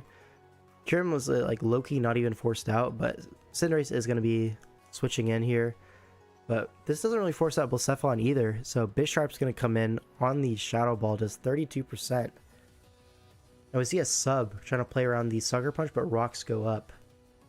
Now you Encore on the Sucker Punch, but what does this do for you? Do you just like, oh, you attack because you think he's going to switch. Otherwise you just like keep subbing or whatever. Like, I don't know, but makes sense. God Mount-A, yup. This time fails to outplay the sucker. That's alright. Alright, Koko comes in, but G-King and Landorus both kind of like hard wall it. I say that, it's Life Orb and 2-hit KOs the Landorus. So shout out to that. It could be like a Life Orb mixed here with Wild Charge. That would also break through like an AV Slowking, potentially. Anyways, Crawdaunt gets its free turn, knocks off into the Bisharp, but it's Rocky Helmet. Aqua Jet is going to be there to follow up. But now Kyurem is going to get a free turn, and there's no Ice Resist. So something is going to die here to Freeze Dry. Looks like it's going to be Crawdaunt. But now what? Koko comes in to threaten Dazzling Gleam. Probably going to see a G-King swap in here if I had to guess. And we do. We see a Volt Switch. Does 30%. Like, even Life Orb is just walled out by AV King. Mew is going to come in now. You kind of lost your Crawdaunt punish on this. But now Trick Room's going to come out. Shadow Balls into the Mew for 43. Okay, Slowking's low now. Koko could potentially bring this back. Unless it's like Scarf Lando, something like that. Okay, Mew looks like it will be able to survive this endeavor. But Slowking is going to go down for it. Roost up, you're going to see this Mew exit at 68%. Looks pretty cool. Cinderace is going to come in, eats the Vacuum Wave, and U-turns. Cinder's probably Scarf based on how it was brought in versus Blasef. I mean, it could just be brought in because it's, I don't know. Whatever. It didn't need to be Scarf there. Anyways, Kyurem gets a free turn. Mew's gonna die. Koko's gonna come out for a final hurrah. Dazzling Gleam should knock this out. Oh, it doesn't. Koko is weak as shit. Oh my god. Or Kyurem's just fat, you know, either or. But yeah. That was Life Orb. Bro, you got a kill there. Yeah, 18 points my ass. Maybe that 20% win rate is deserved. Yeah, this one is squarely on Koko for having bad stats. Low-key. Low-key. Not killing is pathetic. True. Alright, we got a few more replays. I think 2 more. And then we're all done. Man, I gotta go to work pretty soon. But anyways. So Koko here. Again, looks great. We saw it versus this matchup before. And it looked great on preview. And then it was okay in the actual game. Didn't end up doing too much. Anyways, let's look at it here. So we have Bronson piloting it. You should tell your tell your coworkers how Koko is a fraud. I'll tell them all about it. Trust me. Alright, Koko leads off into Uxie, taunts immediately, Prevents the toxic. Alright, pretty cool. Get some chip here. This is nice. Now what? Silvally comes in, it is normal, so it could be any item. T-bolts for some chip. Multi-attack is going to do 50%, so it's a very bulky Koko. Thwacky is going to be the switch-in on this thing, but only 31%. That is like Fizz-Def Eviolite. We're going to see what, a U-turn here? Yeah, U-turn, but a sub on Silvally is going to prevent any funny business. Any monkey business, if you will. But now you just flip turn back to Thwacky, yeah? Yeah, this is fine. Maybe you just Wood Hammer here? Makes sense. Yeah, you Hammer Arm, same thing. Celesteal is going to be able to switch in on that, though. And now what? You go Victini? You can go Koko. Ooh. This is risky. You get Toxic, but I feel like if the Celesteal just attacked, you would have died there, no? Yeah, I'm not sure how much I like that play, but I guess it worked out. Kind of. You're Toxic now. That's really annoying on a taunt set like this. And it's slower than Raikou. Whoa. This is like max Fizz-Def or something like that. So Thwacky is going to come in on this Raikou, but it's sub Raikou. So I don't know if Thwacky even beats this 1v1. Like sub lefties, that's a lot of recovery. I'm going to force it out at least for now. But Celesteal is going to get a free turn in, and this is scary, right? Victini's going to come in on another Toxic, so everything is getting Toxic. Never mind, it's Lumberry. So we're going to get a free Victini turn. But this is not that crazy. Primarina's going to come in. We glaciated Primarina. That was hot. Is this weakness policy? No, it's Lumberry. So why are we Sunny Day then? Solar Beam? But you don't need Solar... Thunderbolt? We're scared of missing? On Victini? No, you gotta run Thunder, bro. Explain how bad Koko is in food terms. Let's see.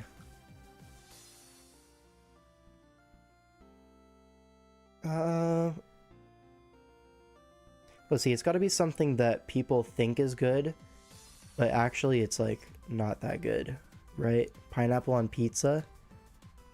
It's more... Koko is way more popular than that. Something popular and bad. It's like New York pizza? No, New York pizza is the GOAT. Maybe not the GOAT, actually. I like a deep dish.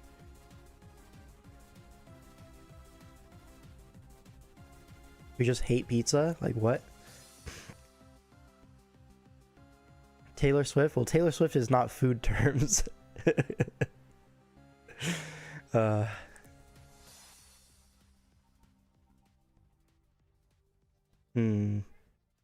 Maybe Koko is just like mustard. You know what I mean? I think Koko might just be plain yellow mustard. Because you could say crumble cookies. You could say that, yeah. That's a better one, for sure. Anyways, Age/Slash here. We can get back to the game. Silvally comes in on the Shadow Claw. Great play. Crumble is so ass. They're expensive, too. Thwacky in on the Flamethrower and freaking dies. So it's mixed Silvally with sub. Keldeo gets a free turn now, but Primarina's here. Flip turns on that. Okay, now Koko comes in. But I feel like Jimmy's just going to be able to wall this out. Right? Raikou for Koko. Primarina for Keldeo. And then Celesteela for Dragonite. Pretty much chilling, right? The new ones they made has like 1,000 calories in one of them. They selling it like healthcare is free. Shout out to America, bro. Neapolitan is better for a dining experience. If you want a slice, then it's New York. Neapolitan has like crazy high peaks. But also, I've had some low-key bad Neapolitan pizza. I mean, it's still pizza, so it's good. But it's like a high ceiling kind of thing. If you do it right, it's so good. Low-key, I'm going into DVG server to know what the thought process of Sunny Day Koko. Yo, you do that. We'll sit here awaiting your report. Neapolitan is Zeraora. New York is Koko. What's deep dish? Guzzlord. Alright. Anyways, Dragonite gets a DD up. Thunder punches into a Rocky Helmet Uxie. So this Dragonite is looking like it's gonna be pretty. Yeah. Oh, Jimmy, he's just the goat. Look at him do it. Nobody does it like him. Doesn't even have to sack him on. He's just the goat. Milk equals delivered. You know what this video should be? Why is Dragonite so good? Zera's better than Koko for sure. In Swish for sure, I think it is. After watching all these games. Anyways, foul play on the Swords Dance. Yo, Jimmy is prepared for everything. Meta 2 adapted to the electrics. I think people got way too used to like drafting around electrics in Sun and Moon, where you come to Sword and Shield and it's like easy mode, you know? But Zera at least doesn't rely on hidden power. Koko, a lot of the oh, an explosion, that's crazy. A lot of Koko's coverage comes from hidden power in Gen 7. So Gen 8, you lose that, all of a sudden you're like way less threatening offensively. Yeah, or Z. Yeah, Koko's one of the best Z users ever. So you lose a lot of tools, and it gets weaker on its terrain.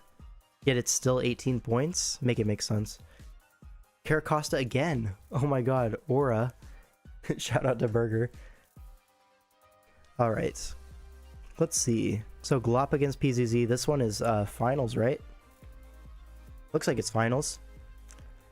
PZZ has the most insane aura. Yeah, low-key. Low-key he does. Alright, let's look at Koko here. We already looked at this Koko matchup, actually. It looks good. This is a repeat matchup from Dougal versus PZZ. Exactly. Let's just watch the game. So last time the Melmetal team won. This time though, Victini comes out swinging with a weakness policy, Bolt Strike, knocks out the Keldeo in one shot. PZ says thanks. That's aura right there. That's aura. Okay, Melmetal. Oh, okay. What do we double from? Weavile in doubles to Melmetal on the Caracosta. Were we expecting the Caracosta? I think we were expecting like the Koko to come in on Weavile, no? I don't know. Caracosta gets rocks up for sure. Thoughts on Toxic banning Sun and Moon Koko in the buy-in money tour? Did he ended up banning it? He asked me in DMs for my opinion on a bunch of like bans and unbans, and he was like, either we're going to unban Lele and like a few other things, I forget what it was, or we're gonna ban Koko. And I was like, can you not just allow Koko and not allow Lele? Like, is it one or the other? Can we just do the normal Sun and Moon thing? He unbanned everything in SV, but banned Koko and Sun and Moon. Yeah, I know SV is like pseudo Ubers, low-key. Let me see what exactly he said to me. One sec. Where is it? Here.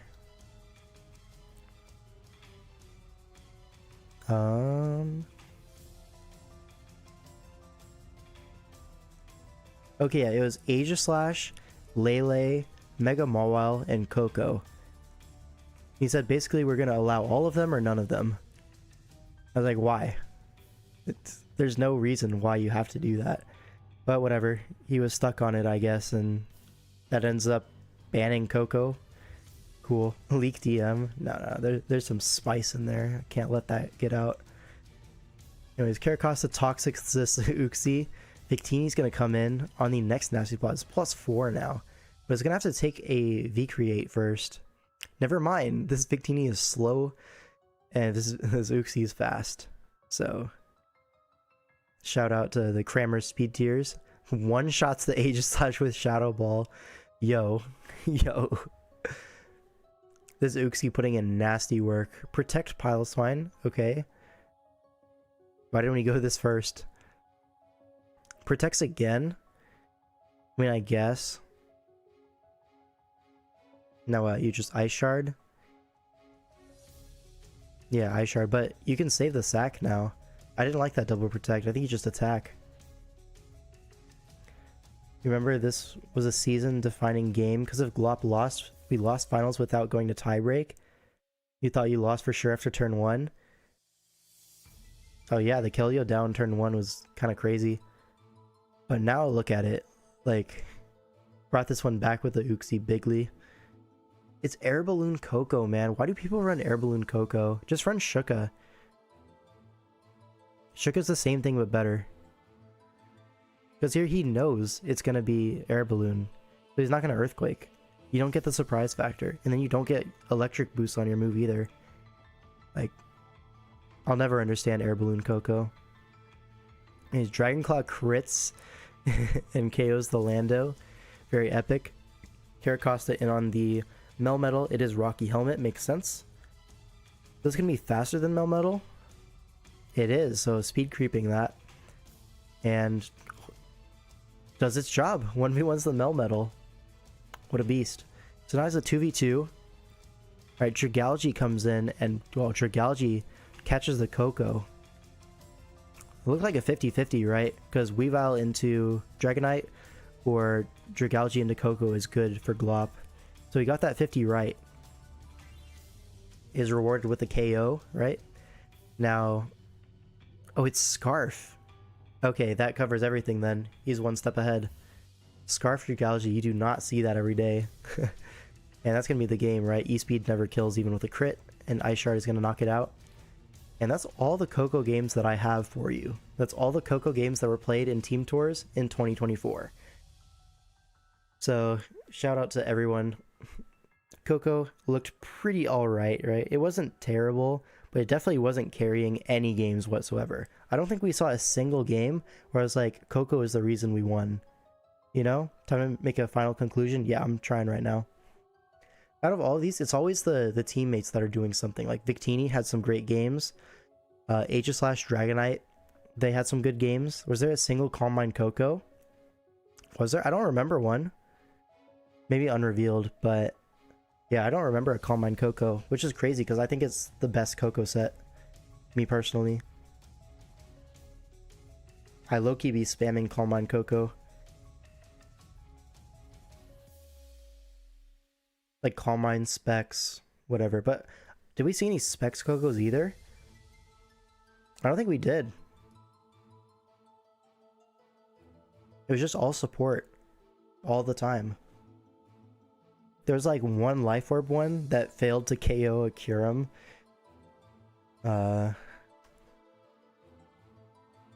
Did we see any other offensive ones? One of those Grass Knot T-Bolt U-Turn versus Mungus Pert team. That one is definitely offensive. You're right. But so many like bulky sets that just ended up not doing what it needed to do.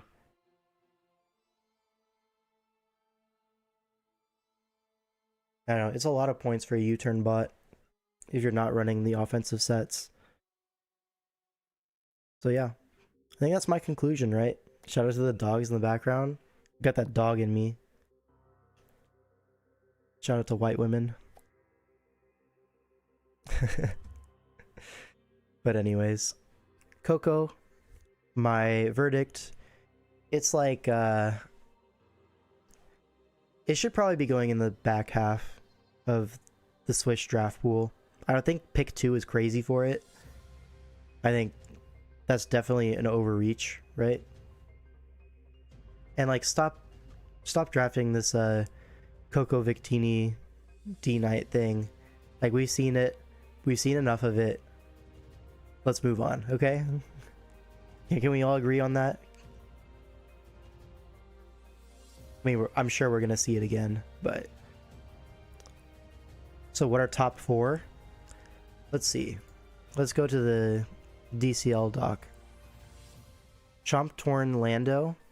Yeah. And then I would say Kartana. Kartana maybe. Maybe Zeraora. Maybe Kyurem. Those are the 3 that I have in the conversation.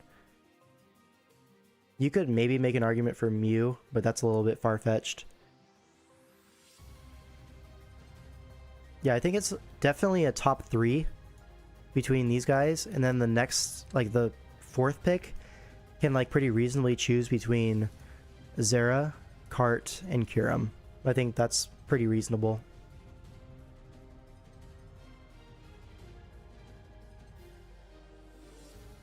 And then Koko, I guess that's 1, 2, 3, 4, 5, 6. So Koko is falling to 7 or 8.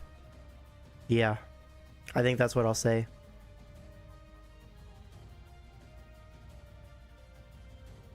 I think I'm happy with the 7th best as my verdict. It just needs better teammates.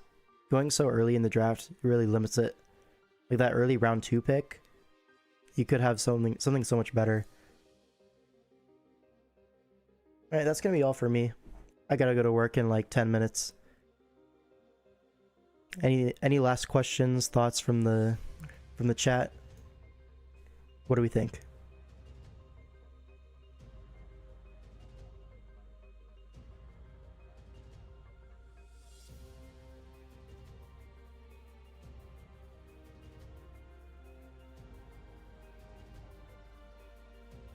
$17-point Koko?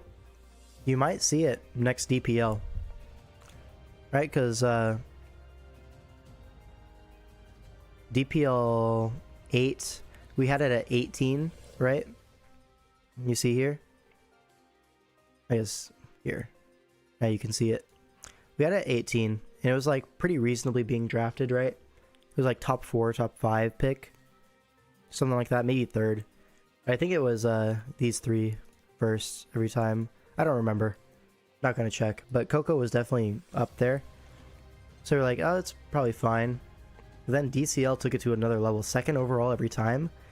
Guys, back to reality. Right? We could definitely see it move down in Zeraora. Trade places with it, I think. I think the results definitely back that up.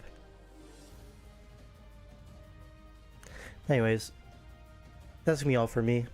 Hey Blue, welcome to the end. Thanks for watching. See you all in the next one. Bye bye.